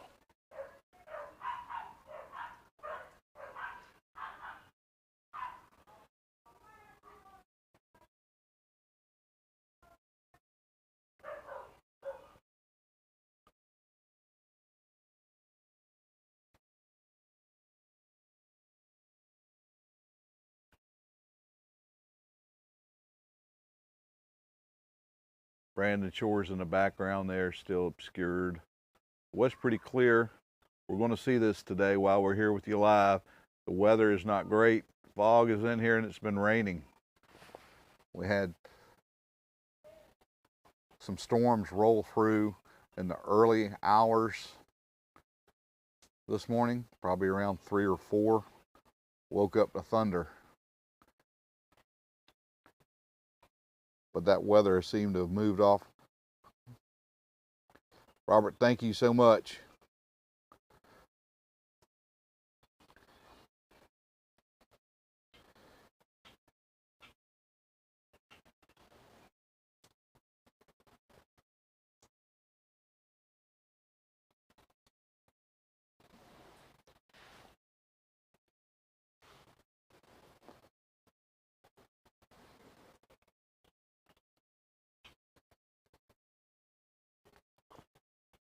1,600 of you here with us now.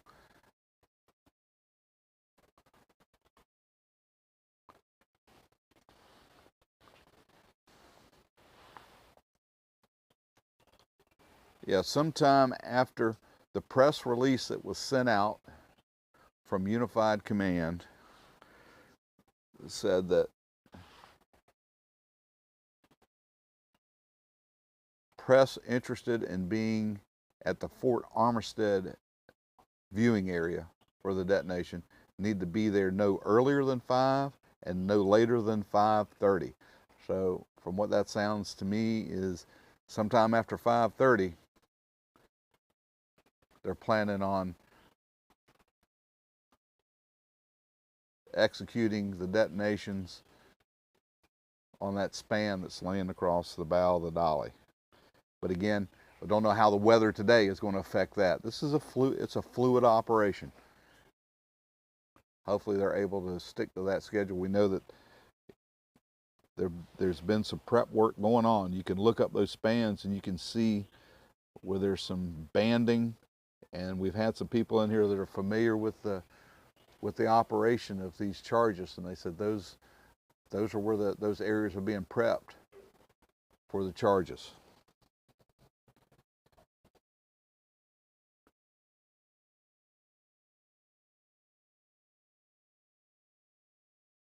Al, good morning.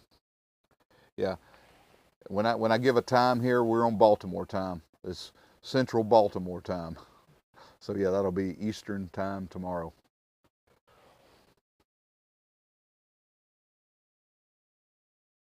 Robert, I have not been following any of the construction of that bridge.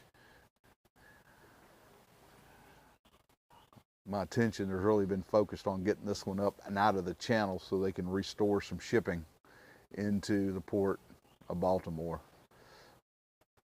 Again, this area is suffering.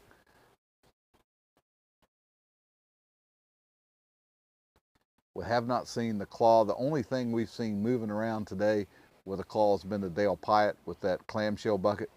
And we saw yesterday them wrestling a big piece of steel. There was another piece of steel that was in the jaws of that bucket. It may have been that same piece they wrestled up yesterday. Maybe they were repositioning it. Chrome, thank you. Good to see you here.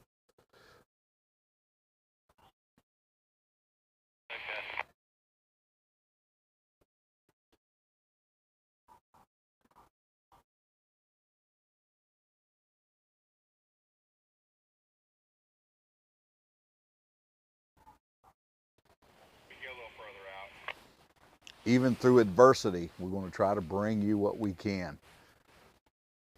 Weather conditions are not optimal today.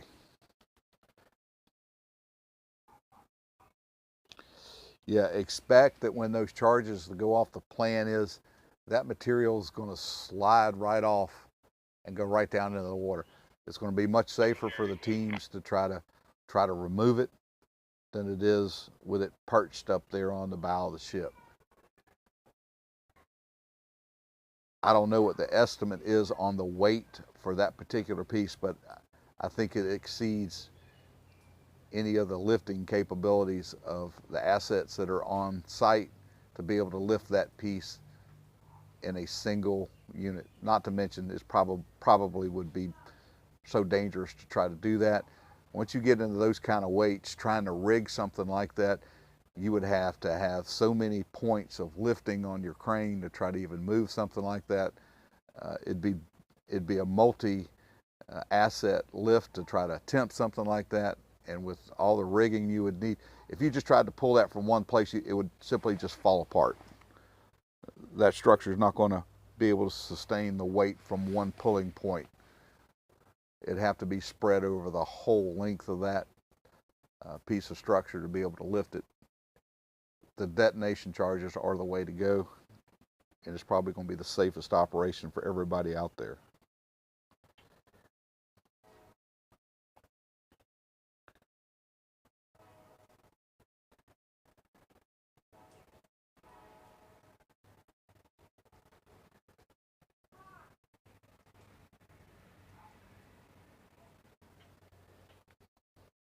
It's going to be here locally. It'll be 5 p.m. Be 5 tomorrow afternoon.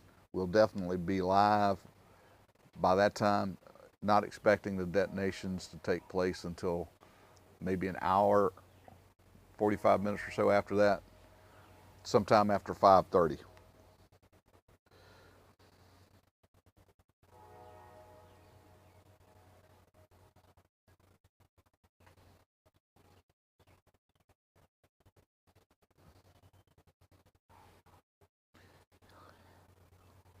James, a lot of the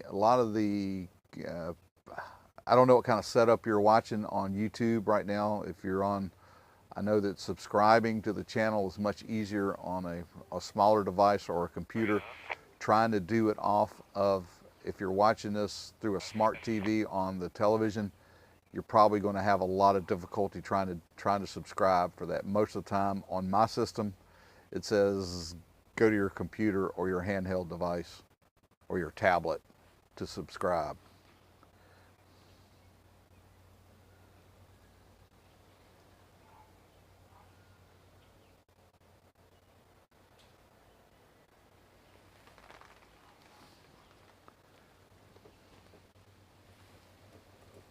Wind picking up just a little bit, which, believe it or not, kind of helps out. It helps to kind of blow this fog out. When we see the wind pick up, usually means we get a little bit more clarity in the imagery.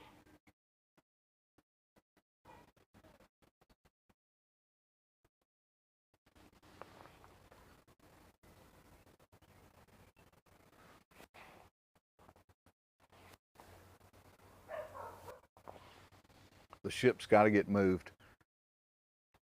And I think once the ship is moved out of where it is now, even if it's just, I don't know if when the ship is moved, if they're going to try to move the ship back to port, whether they're just going to pull it back in the river and anchor it out of the way.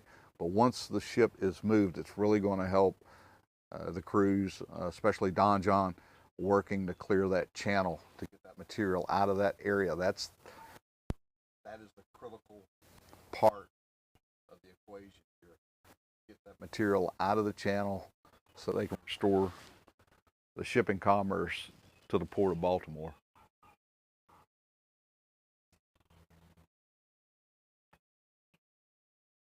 But yeah, I just was racking left just some get that whip in between over there.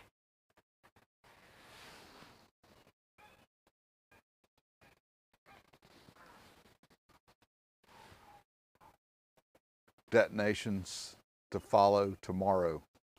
If everything stays on the schedule that Unified Command is set, and that's a lot of coordination to make that happen with, of course, with the groups that are out there setting the charges, the salvage operations from both Resolve and Don John. There's a lot of coordination that's required for that to take place.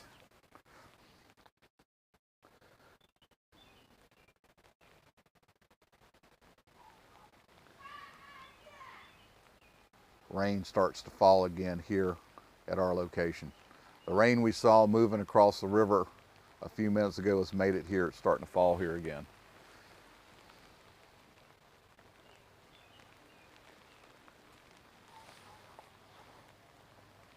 Mike, thanks for joining us. Mike from Polish Cha-Cha. Thank you. Always good to see you, my friend, here in the chat with us.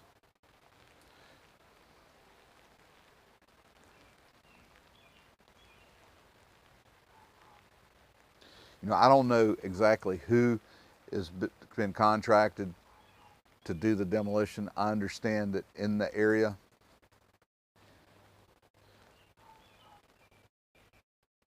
Controlled Demolition is the team to go to.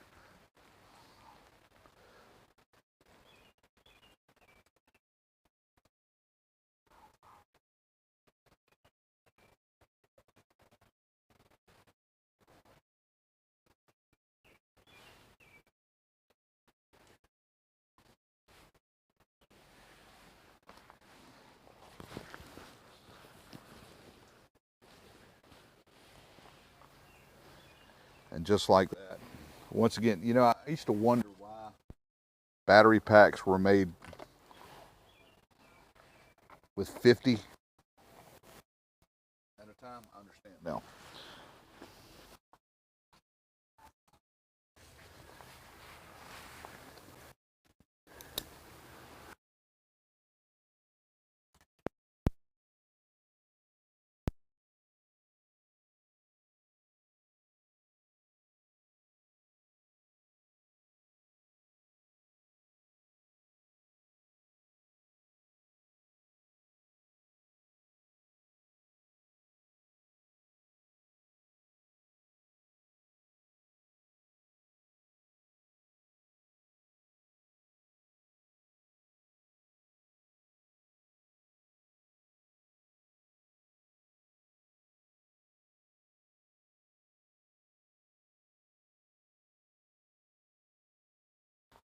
Not that we're hearing a lot, but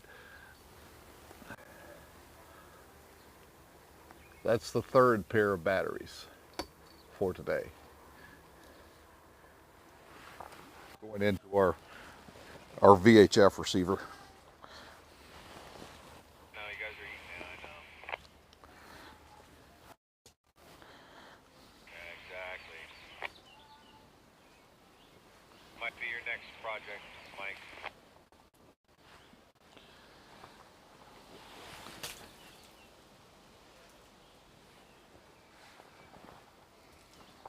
If you're just joining us here, we're live from the Port of Baltimore, and we are watching through the live stream operations to remove the Francis Scott Key Bridge from the channel, blocking the Port of Baltimore, and the Dolly, still in position where she was yesterday. Tomorrow we're anticipating, from what we've been told, this section that's still across the bow of the ship, they're going to use some shape charges to cut this. That's going to fall away into the water and come off the ship. Keep in mind, there's still 4 lanes of interstate highway that are on the across the bow of the ship.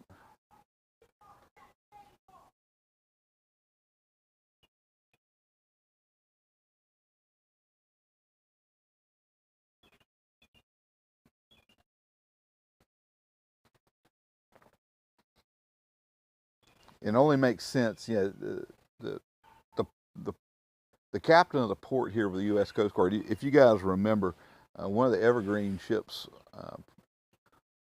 ended up down in the bay, kind of up on a mud bank, and it kind of shut the shipping down there for a few days until they were able to get that ship moved out of the mud. He was in charge there. So you got a guy who's not only familiar with the port, but he's also familiar with executing an operation. Not to this scale. That one was not at all to the scale what we're seeing here with this event. But nonetheless, he was very familiar with the operation of how it's conducted.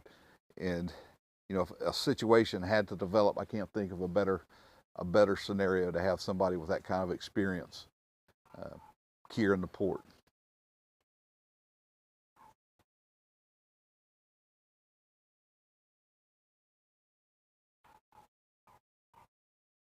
Now, all that cutting is going to be done with the charges tomorrow, from what they've said, tomorrow at expecting after 5:30. We'll certainly be live by 5 o'clock tomorrow, maybe earlier. Subscribe and make sure that the notification bell has been checked, so you will see and get notification when we're going live. Hopefully the weather is much better tomorrow.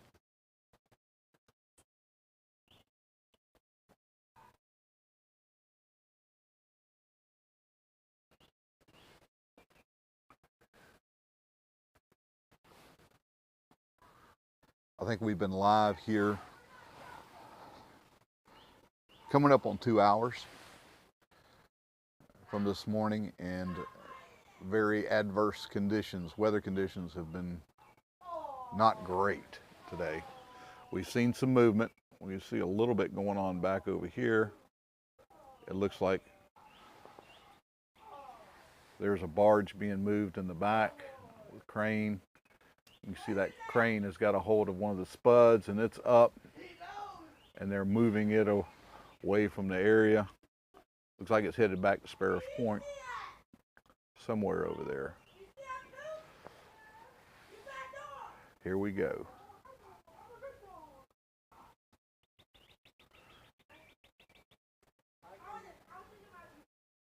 We're seeing activity. We're not seeing the kind of activity we saw yesterday. Certainly the weather has got to be playing into that. We saw some cutting going on earlier when we first got started on this piece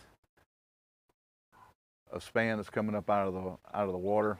They had some crews up and we could see some sparks coming from there. As the weather deteriorated, that activity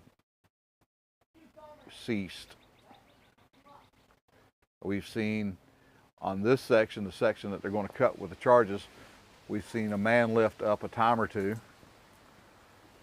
and it's been brought down. Conditions here are not great. Winds coming up, and I'll try to show you guys our equipment for showing wind direction and speed. If you can make up back there, that is the condenser stack at the Brandon Shores power plant. You can see that condensation is laid down as it's coming out of that stack. It's breezy again.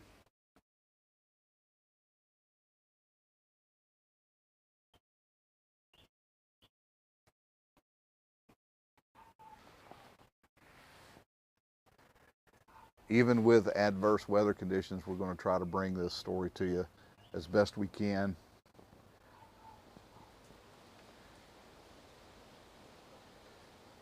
And Tiger's reminding everybody here in the chat, if you're going to be in the chat and actively participating with us tomorrow, you're going to need to be subscribed to the channel. Go ahead and make that happen. It's very easy if you already have a Gmail account. It may require just a few other steps if you don't have a Gmail account, but you can do that through YouTube. Get yourself an account and get subscribed to the channel.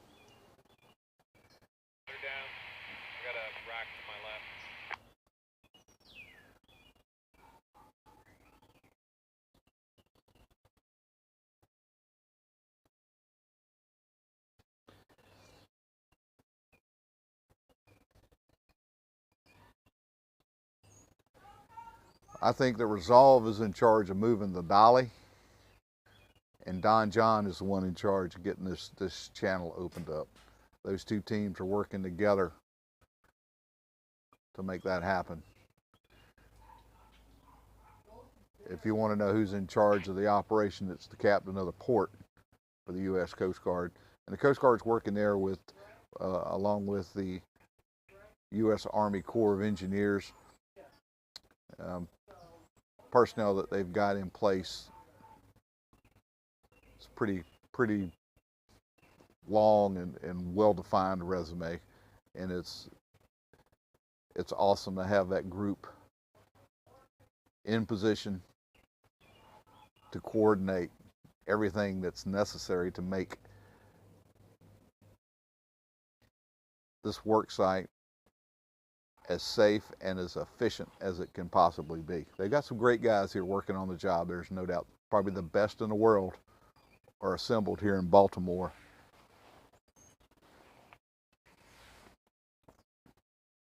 To work on this problem, to find a way through it. And I've always said that the key to success here is going to be putting these groups together in place out here that can find their way, when a problem comes up, to find their way either around it, over it, under it, or through it as safely as possible. And I think they've got those guys here in place.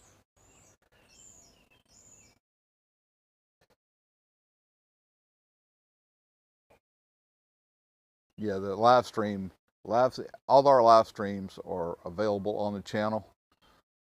Um, you might have to go to the main channel page and pull up the section under lives to find them, but they're going to be there. We keep these videos up. This is what we're watching here is history. I understand that, and we're going to keep those videos up for you guys to watch.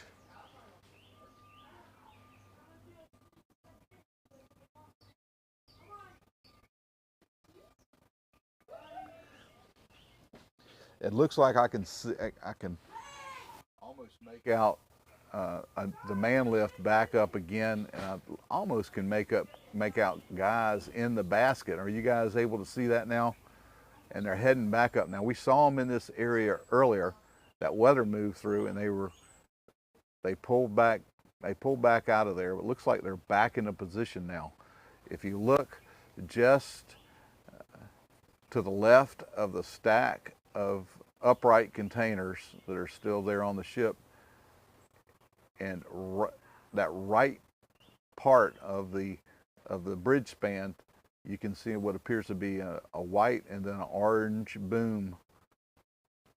And on the end of that, there's a man basket. Looks like they got some guys up there working. Are you guys seeing that?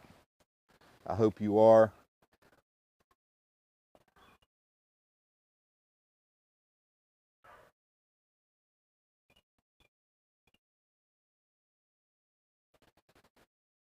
We're live here in Baltimore.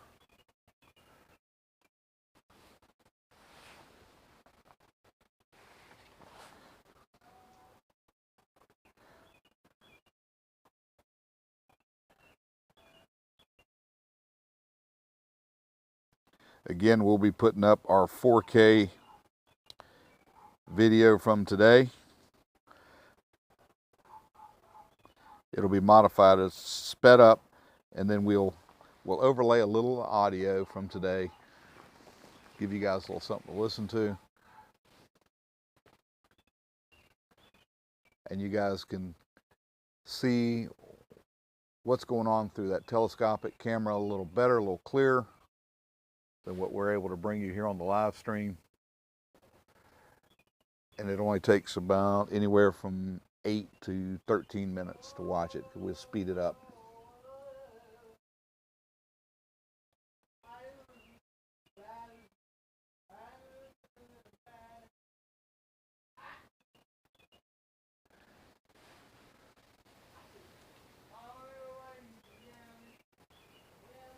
Looks like they have another clamshell that's working in the area there by the span. And once you start looking at the video, and you can really start to see different things going on. And barges and cranes being moved around the site. If you were just to glance at it, you wouldn't think there was a lot going on, but when you really start to sit down and study the stream, or what's happening, you can really pick out some of the details of what's going on out there.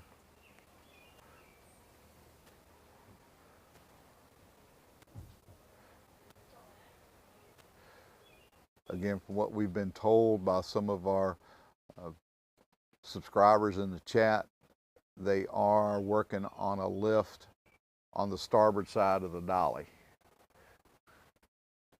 We're unable to see that from our vantage point, but from what we can tell, there are crane booms over in that area. I think there is some activity going on over there. We just can't see it from here. Welcome to the Minorcan Mullet Channel.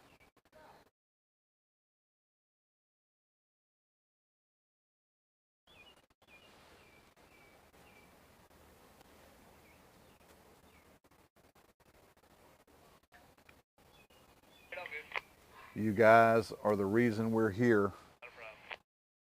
And this involvement in this live makes it worth my time to come in here and see. Right now, over 1,700 of you here with us, actively participating in the chat with us as we're watching these events unfold here live from Baltimore. The ultimate goal is to get the channel opened, to be able to restore shipping into the port, try to bandage some of this economic hemorrhaging that's going on here with the global shipping industry. Having Baltimore, the Port of Baltimore shut down doesn't just affect Baltimore, guys. It affects so many different other areas of the world. The ultimate goal is to see the channel opened and back down to that 54 foot projected depth. That's what the ships expect. That's what they need, the clearance. Some of these bigger ships, that's the clearance they need to make it into the port. Don John's on site to see that happens. Can't imagine a better group here working to solve this problem. Jeff, thank you so much.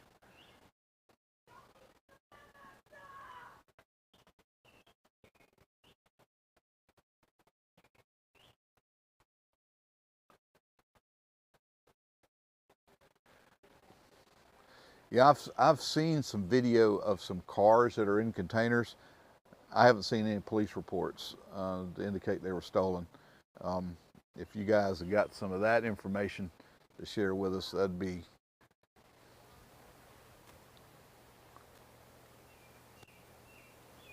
an interesting side note to what we're watching here. It's not the big story, that's for sure. I think people transport vehicles in containers a lot.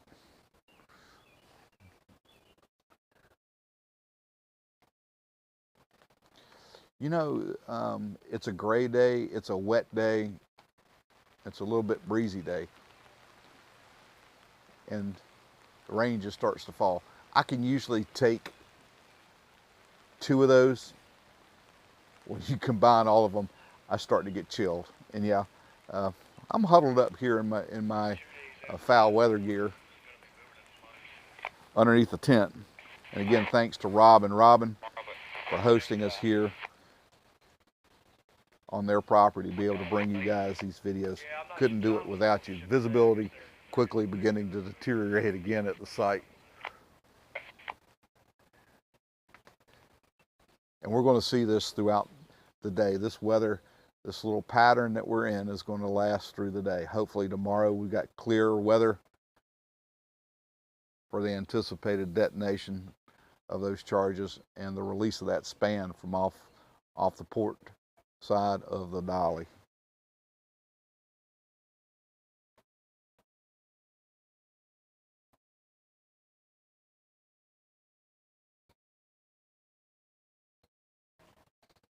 I do have an electrically heated jacket. Thank you, Tiger. I do have one.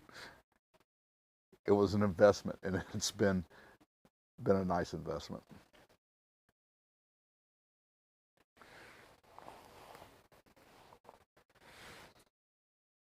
I thought it was springtime in Baltimore. You know, we've had a couple days of spring, but it seems like winter keeps creeping back in.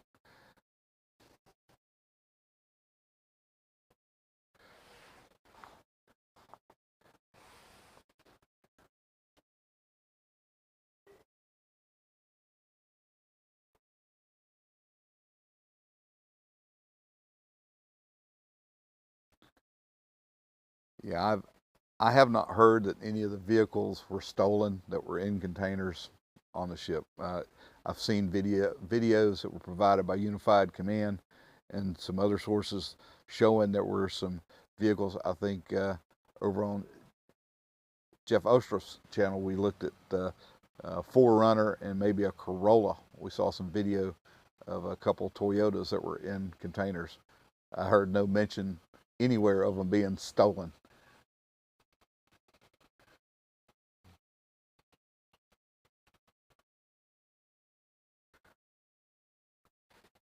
I know for people that like to ship cars, sometimes containers are the way to go. They're protected. You can also ship some other items in there if you need to. You can just rent the whole container. And like Bernard just said, when people relocate, they'll rent those and they'll put their vehicles, they'll put personal belongings in there. They'll have that container delivered to their destination, and they're good to go. The video portion of today's stream has taken a turn for the worse as the rain begins to move back into the area. We go from times where we can really make out the colors and see the names of the containers on the ship to now where it's becoming a big blur again. And we think this is going to be an ongoing weather pattern for the day here in Baltimore. From what we've seen on our weather app, it was rain west and it was all moving west, or east, excuse me, heading for us. Looks like some of that's starting to make its way back into the area.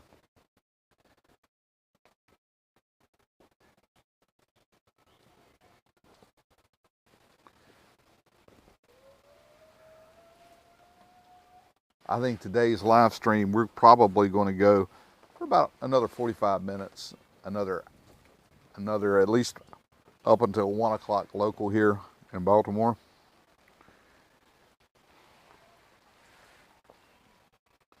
And then we will probably retreat to drier conditions and maybe try to dry out some of this equipment.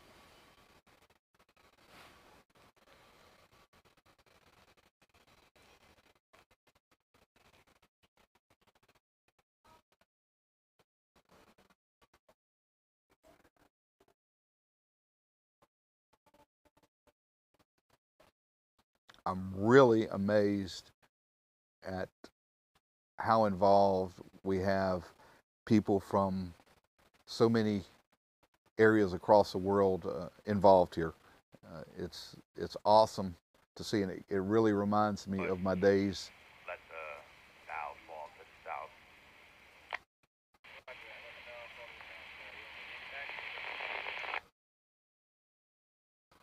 Yeah, the wind might take me. It really reminds me of my days of covering the Golden Ray, where I really collected a pretty unique global following. Thank you guys for being a part of the channel here. If you haven't done it yet, please subscribe. Tomorrow we're expecting I'll have a lot of folks here. A lot of newbies are going to be in here looking to find it, and they're going to find this channel. And if you haven't subscribed to the channel, you're not going to be able to be involved with the chat tomorrow. We're just taking some preemptive steps to kind of control the chat tomorrow. And I think that's one of the best ways. Love to have you guys in here, especially our longtime followers here. But we're going to need to have you subscribe to the channel to be able to participate in the chat tomorrow. I think that's fair, guys. And I think it's even more fair to the people who have been part of the Minorcan Navy for so long that want to stay involved with the chat. Love to have you, but if you're going to be here, get subscribed. Wyoming, thank you. I know you've been here with us for a very long time. Thanks. Thanks for continuing to support the channel.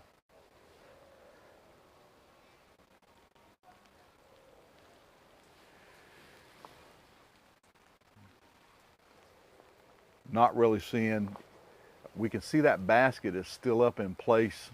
Even through this weather, those guys are still up there. How miserable has that got to be? You know, the foulest of foul weather gear up in a man lift at that kind of height, you're still going to get wet, guys. Can you imagine you're trying to work with conditions where it's just raining and you got that wind blowing on you, and you're up in a swinging basket.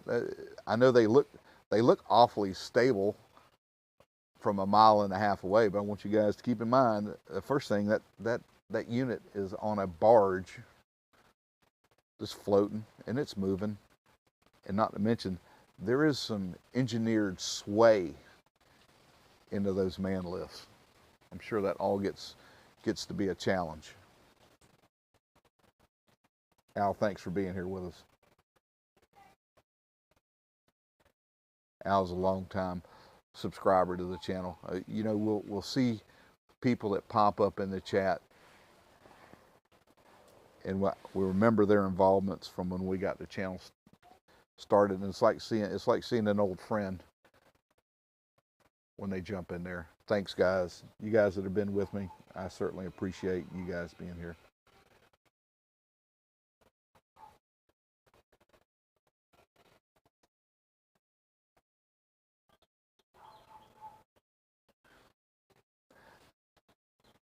Hey, Charles, I got a question for you, man. Have you seen some of the close-up images from the ship? Or is that new to you? Um, you guys think it's that easy? I have not looked at what's going on that ship right now. There's 4 lanes of interstate laying across the bow of that ship.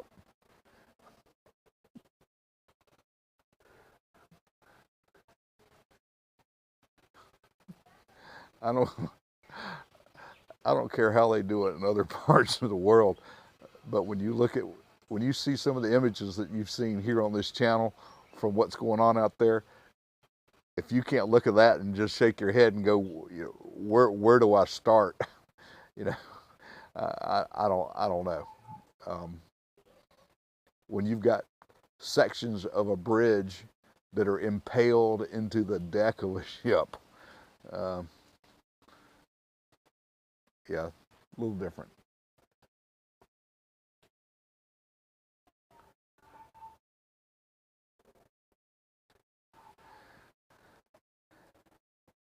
Seeing that fog get thicker and thicker again. We're gonna pan over to try to see our indicator. Our indicators become the condenser stack over at Brandon Shores, and you just can't make out the outline of it now as it begins to thicken up again.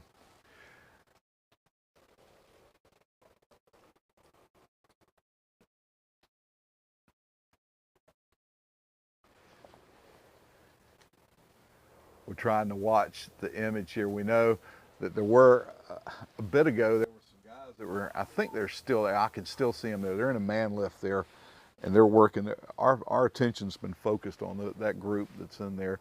And we think these are the guys that are out working, setting those charges. I think that's what's going on with that man lift basket there.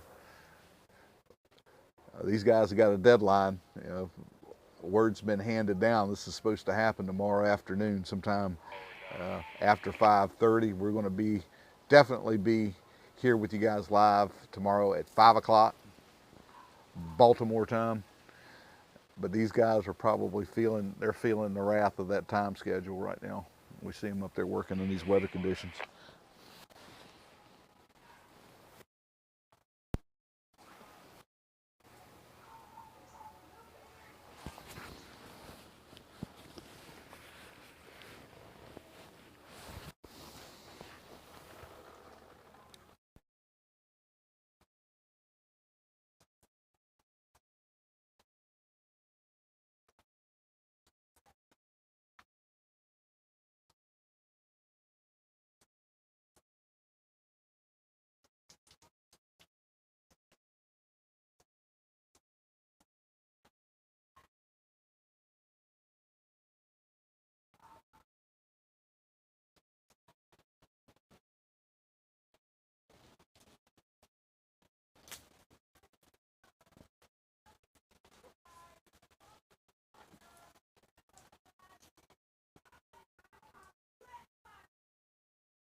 Yeah, periodically there'll be some chats that are typed And we just don't feel really adds anything to the discussion going on here in Baltimore.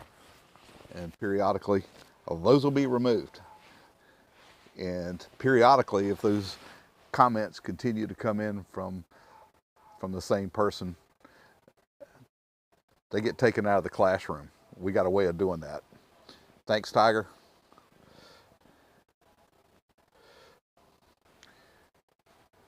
We try to run a tight ship here in the Minorcan Navy, and we got personnel in place to make that happen. Guys, we are watching weather conditions rapidly deteriorate again, and that is the one thing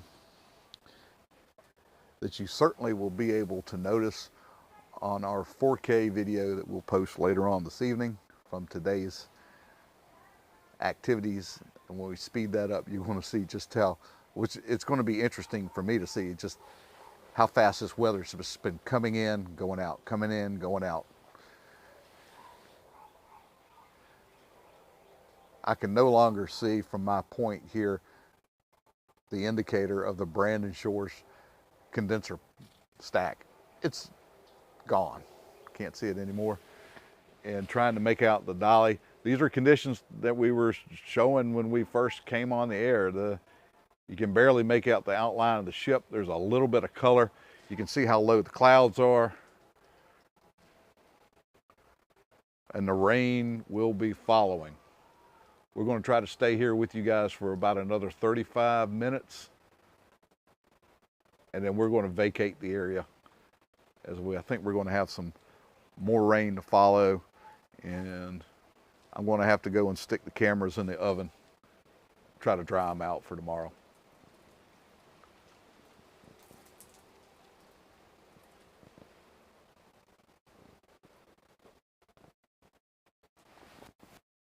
I can't even see if those guys are still in the man lift over there anymore. Can you guys make it out? I can't. I can't even see if the boom's still in place. Maybe. Maybe. Somebody with a bigger screen, if you can pull out that detail, let us know if those guys are still up there in the basket. All right, setting up for a move back. I use a lot of different weather apps. I use Windy, I use Weather Underground, and my radar app that I like to use is My Radar.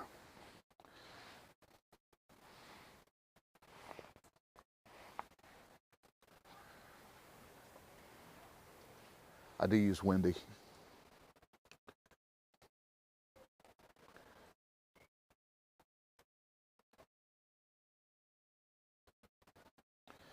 So far from what we know, Eric, yeah, the detonations are still supposed to go on. Understand this is a fluid situation and we got some bad weather right now. If you look at the screen, you can tell there's some not so pleasant weather going on here in Baltimore. If that pushes things back, we certainly understand. But from what we've been told, tomorrow media is supposed to assemble at the Fort Armistead Park tomorrow between 5 and 5:30 for something big. And we've been watching charges being placed on this span for the past day and a half.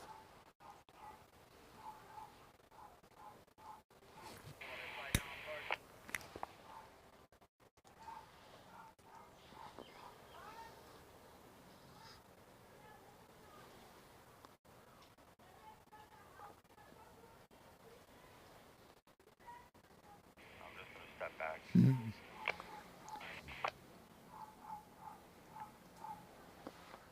Coming back. The good news is my visual indicator, the weather indicator is coming back. We can see the Brandon Shores condenser stack again. That's how quickly, guys, this weather is moving in and out of here.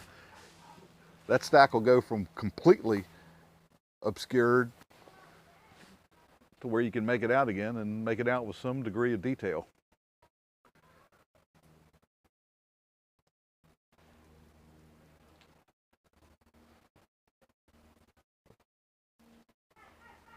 The detail I'm looking at now is I'm trying to make out if those guys are still in that man lift over on that span.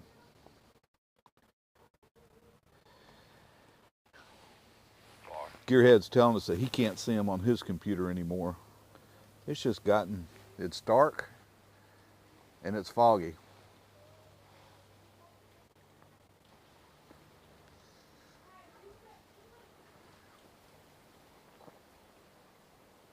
We have seen better weather conditions out here at the site. I think that's an understatement, but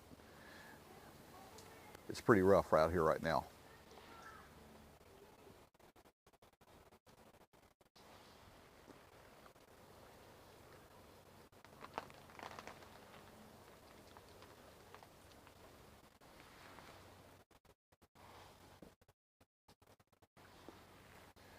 You can pin and drop. I got a little bit more. All right, coming down on the bow.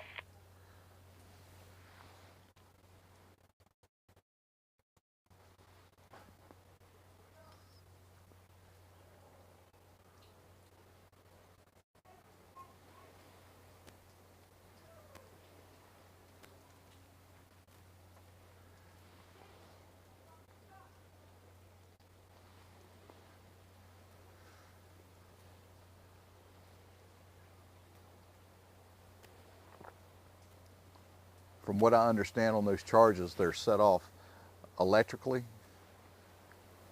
through electrical charges, so you can imagine a lot of wiring that has to be placed up on that span. In addition to the charges being, those areas being prepped for the charges put in place, there's a lot of wiring, a lot of that's got to take place with remote detonators and whatnot. It's a project.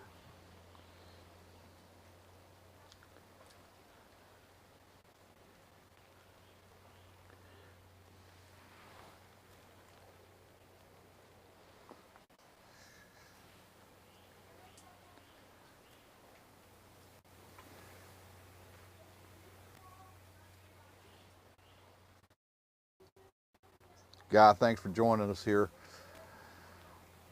We look forward to seeing you tomorrow, my friend. Take care.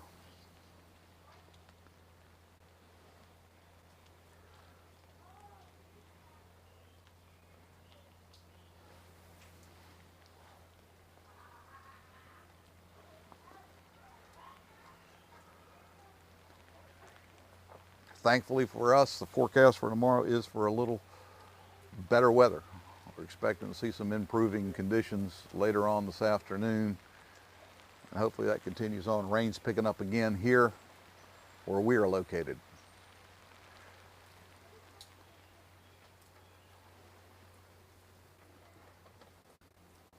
That rain, the weather has been coming from the west and moving towards the east, so we kind of see it impacting the site first, and then it rolls over the top of us. Main Girl, thanks for joining us here on a wet, foggy, slightly breezy day. We certainly have been out here in stronger wind than what we are now. But these conditions, this is pretty sour weather at the site today.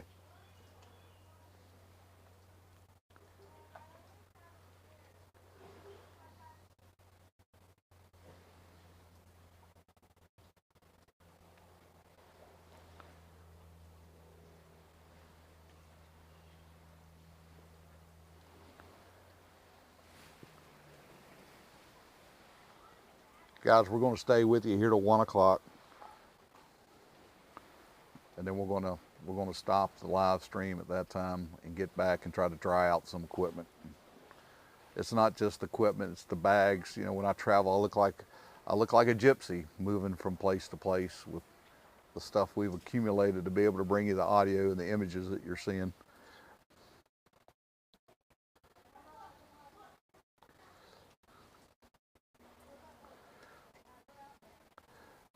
I haven't heard exactly how many charges they're placing. That's one detail. Now we definitely can make out some places that we are pretty sure there are going to be some charges, but we know there's stuff that we can't see.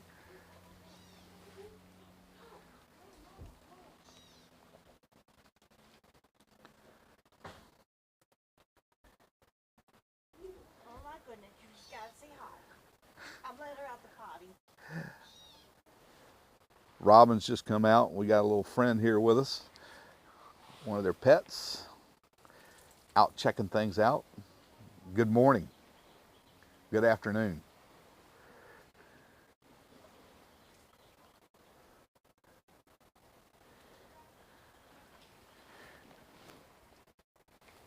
You guys that are wanting to know, that may have just been joining us, what kind of assets are out around the Dolly and what's going on. We use marine traffic, the app for marine traffic. And for those vessels that are out there that have the AIS capabilities, Give me a little push to the north when I get this put up. they're visible on that app, on that tracker. If you pull up the area, you can see what's going on there. We've had it up on the stream here earlier. It's a great tool to understand what's working out there.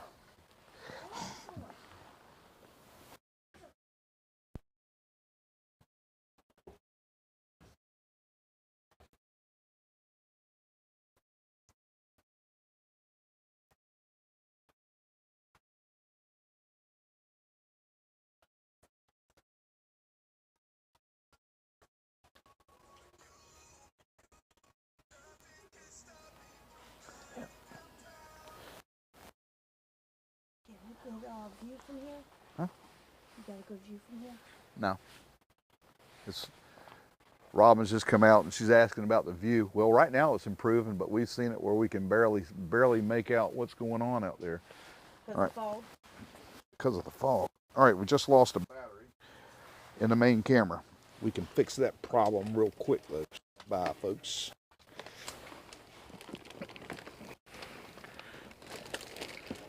Hopefully the audio stays on. We'll make a quick change here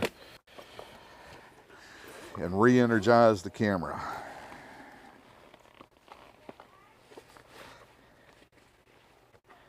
I guess it's not a matter if it's be blowing up part of the thing in there. Yeah, they're supposed to do some detonation out there tomorrow sometime after 5:30. Oh, in the That's afternoon or morning? in the afternoon. That's the scheduled time.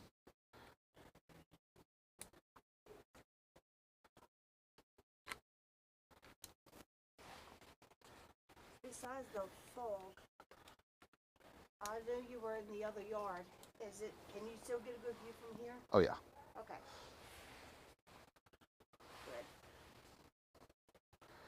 Good. Is she just sniffing on your stuff, being nosy? She's fine. Don't worry, when the other one comes out, we have him on a leash. Yeah, he was out earlier. Yeah, he can't come over here. Back with you guys here with a little bit of visual from what's going on out here. If you're just joining us, the ship's still there. Tomorrow, this piece of bridge that is still on the bow is supposed to have some charges detonated sometime after 5:30 tomorrow. We're going to be here live, hopefully to bring that to you guys tomorrow. We're going to stay with you until about 1 o'clock today with this live. We've been up since 10.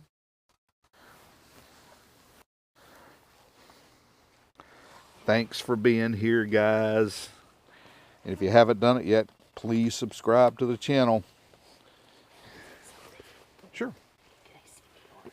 No, they can't see you, but they can certainly hear you. Hi, I just want to say thank you to all who gave me some money on the Cash App. It really helps out a lot. It truly does.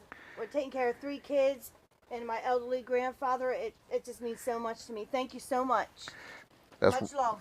Robin. That's Robin, and you guys that have helped out with the Cash App to her.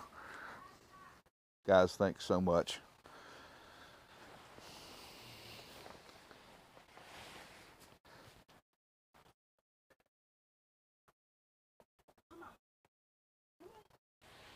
I think you got a buddy.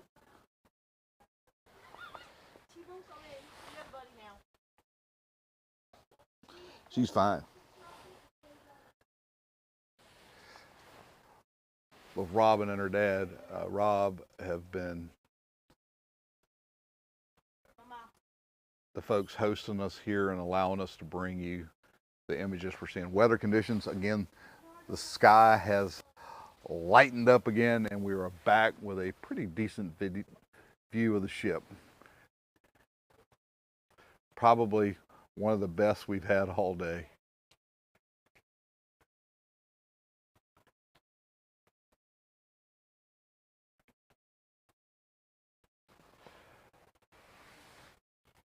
And we can see the yellow crane that's moving there. It looks like they're working a clamshell, picking up debris there in the water. And if you look up that span, you can see kind of some dark banding in spots of those top trusses that are going across that span. I think that's where the areas where they've been prepping for some of those charges. There's some other areas, if you start to look through there and start to look at some of the details, you can pick out some of those other areas where they've been prepping for those charges. And of course, that detonation is supposed to take place tomorrow. We're expecting to see that after 5:30. But we're going to be here live with the stream beforehand. Certainly by 5 o'clock, probably earlier.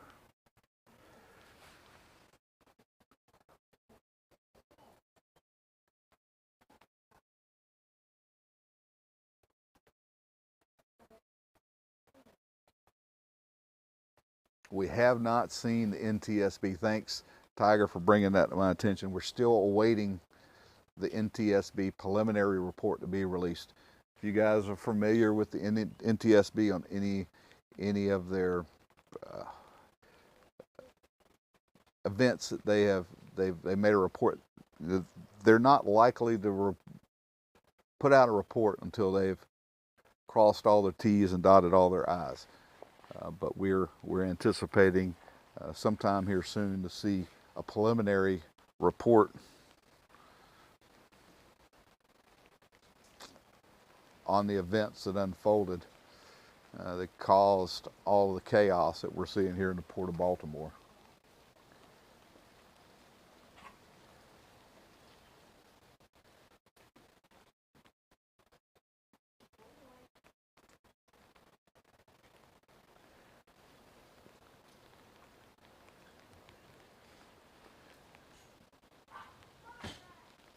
We keep looking to see stuff. Now, earlier today, we saw some torching going on this section, right here on the upper portions. They had a man lift up.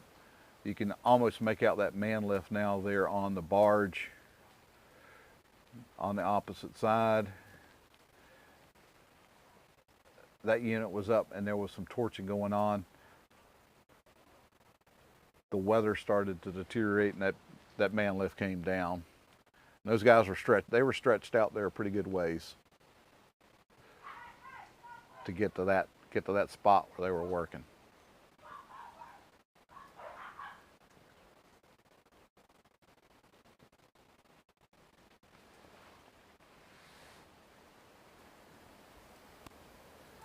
Now, from what we've been told, over on the starboard side of the ship, that's the ship, that's the side that's on the opposite side from where our vantage point here.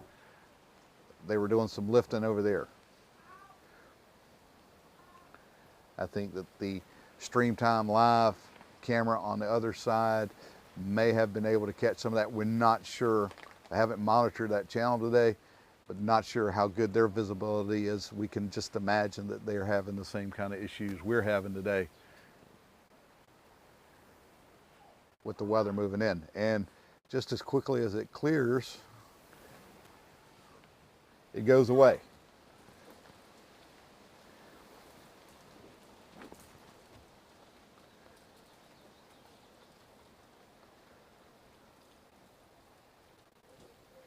We haven't seen any containers being moved from this side of the ship in a few days. It's probably the last time we were here in Baltimore. And we're here for 5 days and we're back home for 2. But the last time we were here, we saw moving some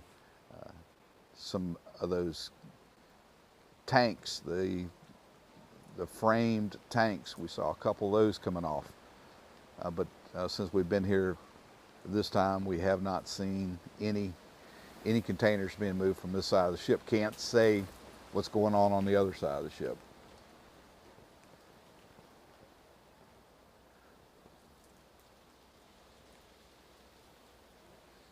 This weather pattern is expected to continue into the afternoon,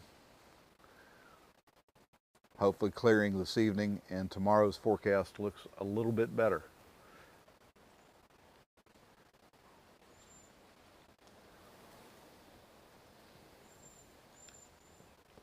We know that things have slowed down on the site because we're not hearing the radio chatter that we normally hear. We saw work going on at the Dale Pyatt, and then things kind of started to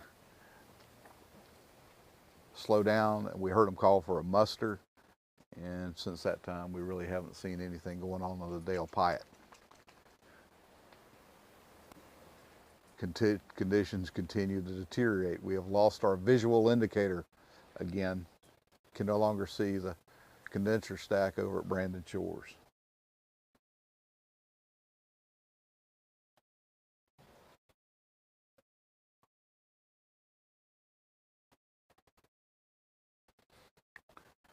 There's been some discussion that they're going to take the ship back into the port and move some of the containers. I don't know. I'm not sure what the plans are. I'm not sure that they'll take the ship immediately back to the port. They may pull the ship back and anchor it into position to continue removing some of that debris. Keep in mind, there's still 4 lanes of interstate traffic up there on the bow of the Dolly. And after that barely visible now piece of span is dropped off, maybe that gives them the opportunity to resolve, the opportunity to move some of that material off the ship, maybe back it off a little bit so Don John can continue their quest to get this shipping channel opened up, resolve, can then work on getting those pieces of the interstate laying across the bow off there. If you've been through the channel and seen some of the other videos, we had a pretty good one. Unified Command released some video and some images that we put up this past week showing what the bow of that ship, we're walking around the bow of it and looking at the sections and pieces of that bridge that are impaled through the deck of the ship, containers that are crushed. There's still a lot of that stuff is on the ship, and it would seem to me the best way to remove that would be to back the ship away, get it away from the pier that it struck over there, back it away from there, re-anchor the ship where you can then access it with that Weeks 533 crane and some of the other assets that Resolve has on site to start working on those major pieces of the roadway that are still on the ship. Teresa, thanks for being here with us. You guys be sure to thank Teresa on the way out. Thanks for everything you do here. Again, we're going to stay here for about another 12 minutes, and then we're going to conclude today's live stream.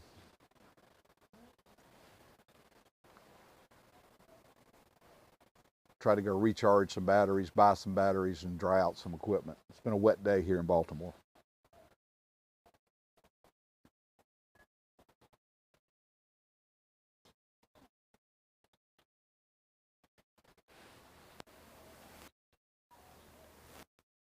I haven't moved the camera enough because this, to me, is the area of focus, right? This is the piece that they're hoping to deal with tomorrow with those charges and breaking it up. And when they break it up, it's just going to slide off the ship and go right down into the water. They're going to set these charges in a way. Those guys that do that, the guys that get paid to do it, their engineers looked at this along with the salvage engineers. They know what they need to do. They know how to execute it.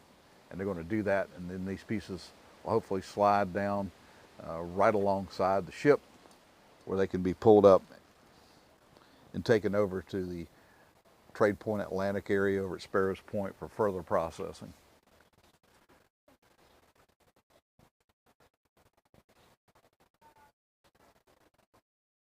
The fog continues now to roll in again, and we're losing visibility again. It's probably going to be like this on through the duration of the day. It's just not a great day to be working on ship salvage.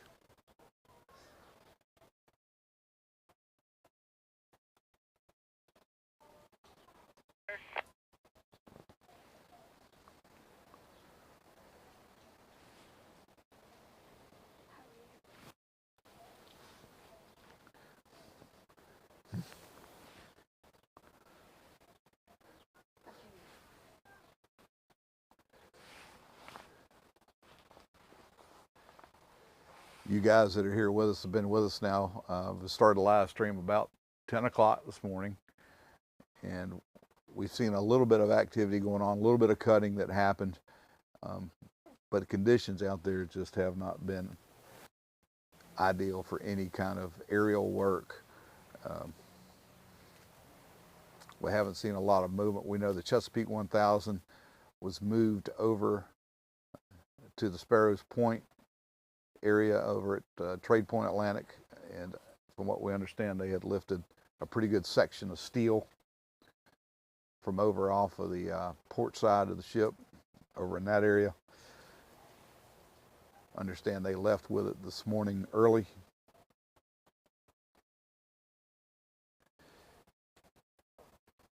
The heavy lifter is not out here. Chesapeake is not here. The Weeks 533 is still on location. Almost just barely make out the boom of the 533 over that span that's still across the bow of the ship.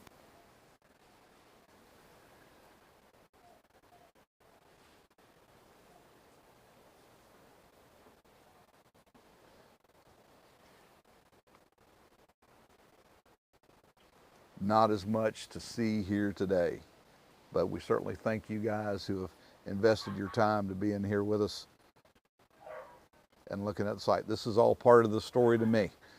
You know, these weather delays happen, and they're certainly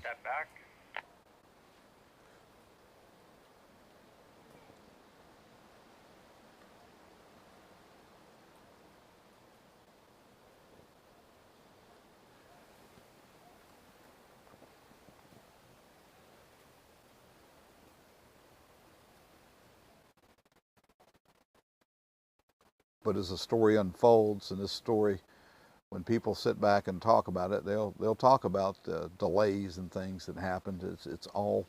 It's part of this industry.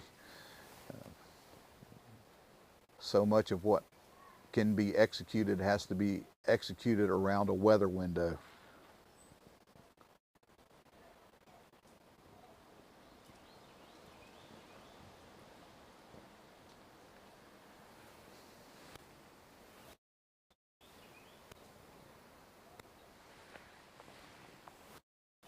And do not adjust your sets. Nothing you guys have done. It's just the weather conditions can just continue now to deteriorate again. Like see the Dale Pyatt barge, and we haven't seen anything happen there for a while. Barely make out the span that's on the Dolly, and barely make out the outline of the Dolly.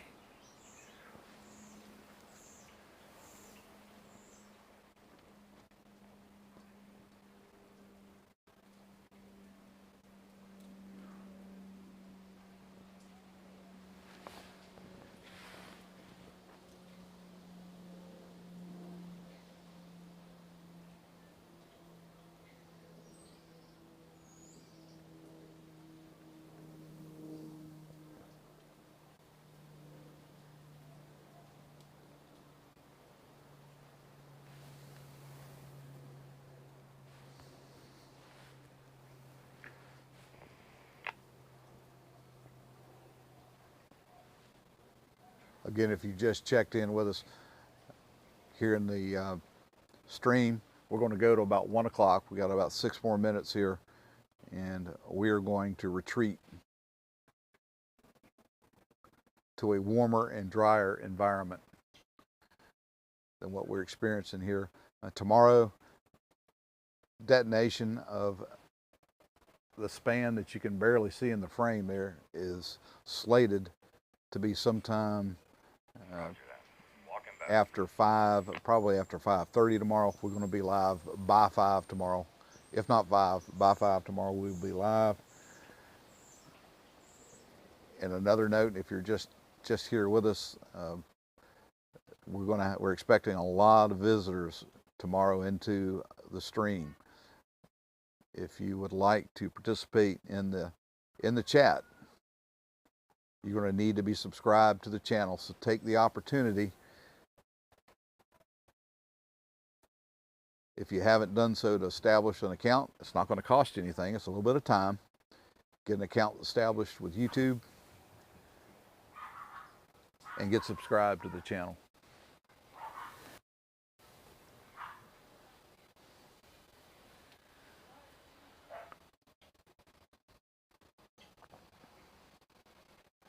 We hope that the images and the audio that you guys have been receiving on your end have been as good as they possibly can be. Weather has not been our friend, certainly, but we had hopefully worked out some of the audio issues. If you're still having audio issues at this point, more than likely they're over on your end.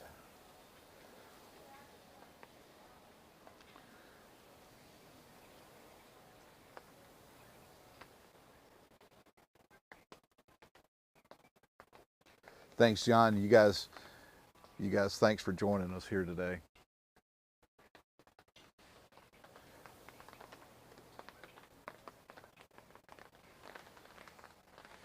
Rain's starting to pick up here again.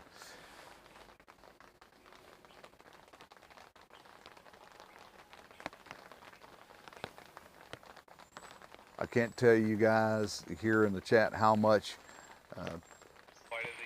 Tiger means to the channel and what he does moderating these streams. Teresa does a great job. She's part of the team. Captain Brian, we haven't seen. Captain Brian is part of our moderating team. He's got a lot going on and has not been able to get as involved as he has. Tiger's been here for us. Teresa's been in here with us, you guys. Be sure to thank them. When you see them in the chat, let them know you appreciate what they do. They help manage the stream for us. And they do a lot of things that I simply just cannot do while I'm out here trying to bring you the images, audio, and try to keep the wheels on my wagon, on this wagon on this end of the broadcast.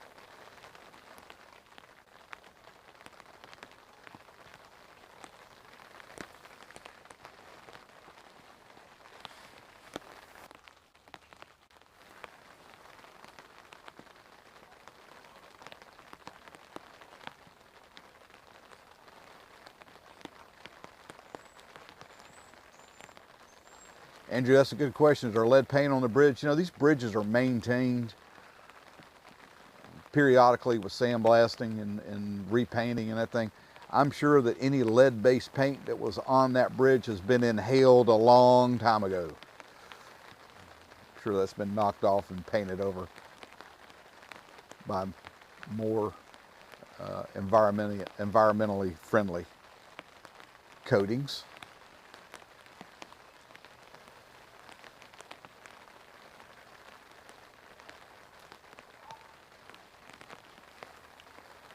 Bridge maintenance is a real thing. Got a couple minutes here left in the live stream, and again, I'm gonna go ahead and say it now. Tiger, thank you. I know Teresa left a little earlier, but Teresa, thank you again. Thank you guys for joining us here on a wet and foggy day in Baltimore. We've been live from the Francis Scott Key Bridge collapse site where the Dolly remains where she has been since the incident. She's still in play, and we've been watching, teams make preparations for controlled charges to be used on that span that's across the Dolly. Hoping to see that happen tomorrow at around 5:30. We'll certainly be up tomorrow by 5 p.m. Probably earlier. If you haven't done yet, go ahead and subscribe to the channel. Make sure your notification bell has been checked. If we do get live earlier tomorrow, you guys will get the notification and can get on. We're expecting weather conditions to improve tomorrow, so we have a better stream. Guys, as always, thanks for joining us here today. And we want to say, hey, you guys be safe out there. Thanks, and we'll see you guys tomorrow.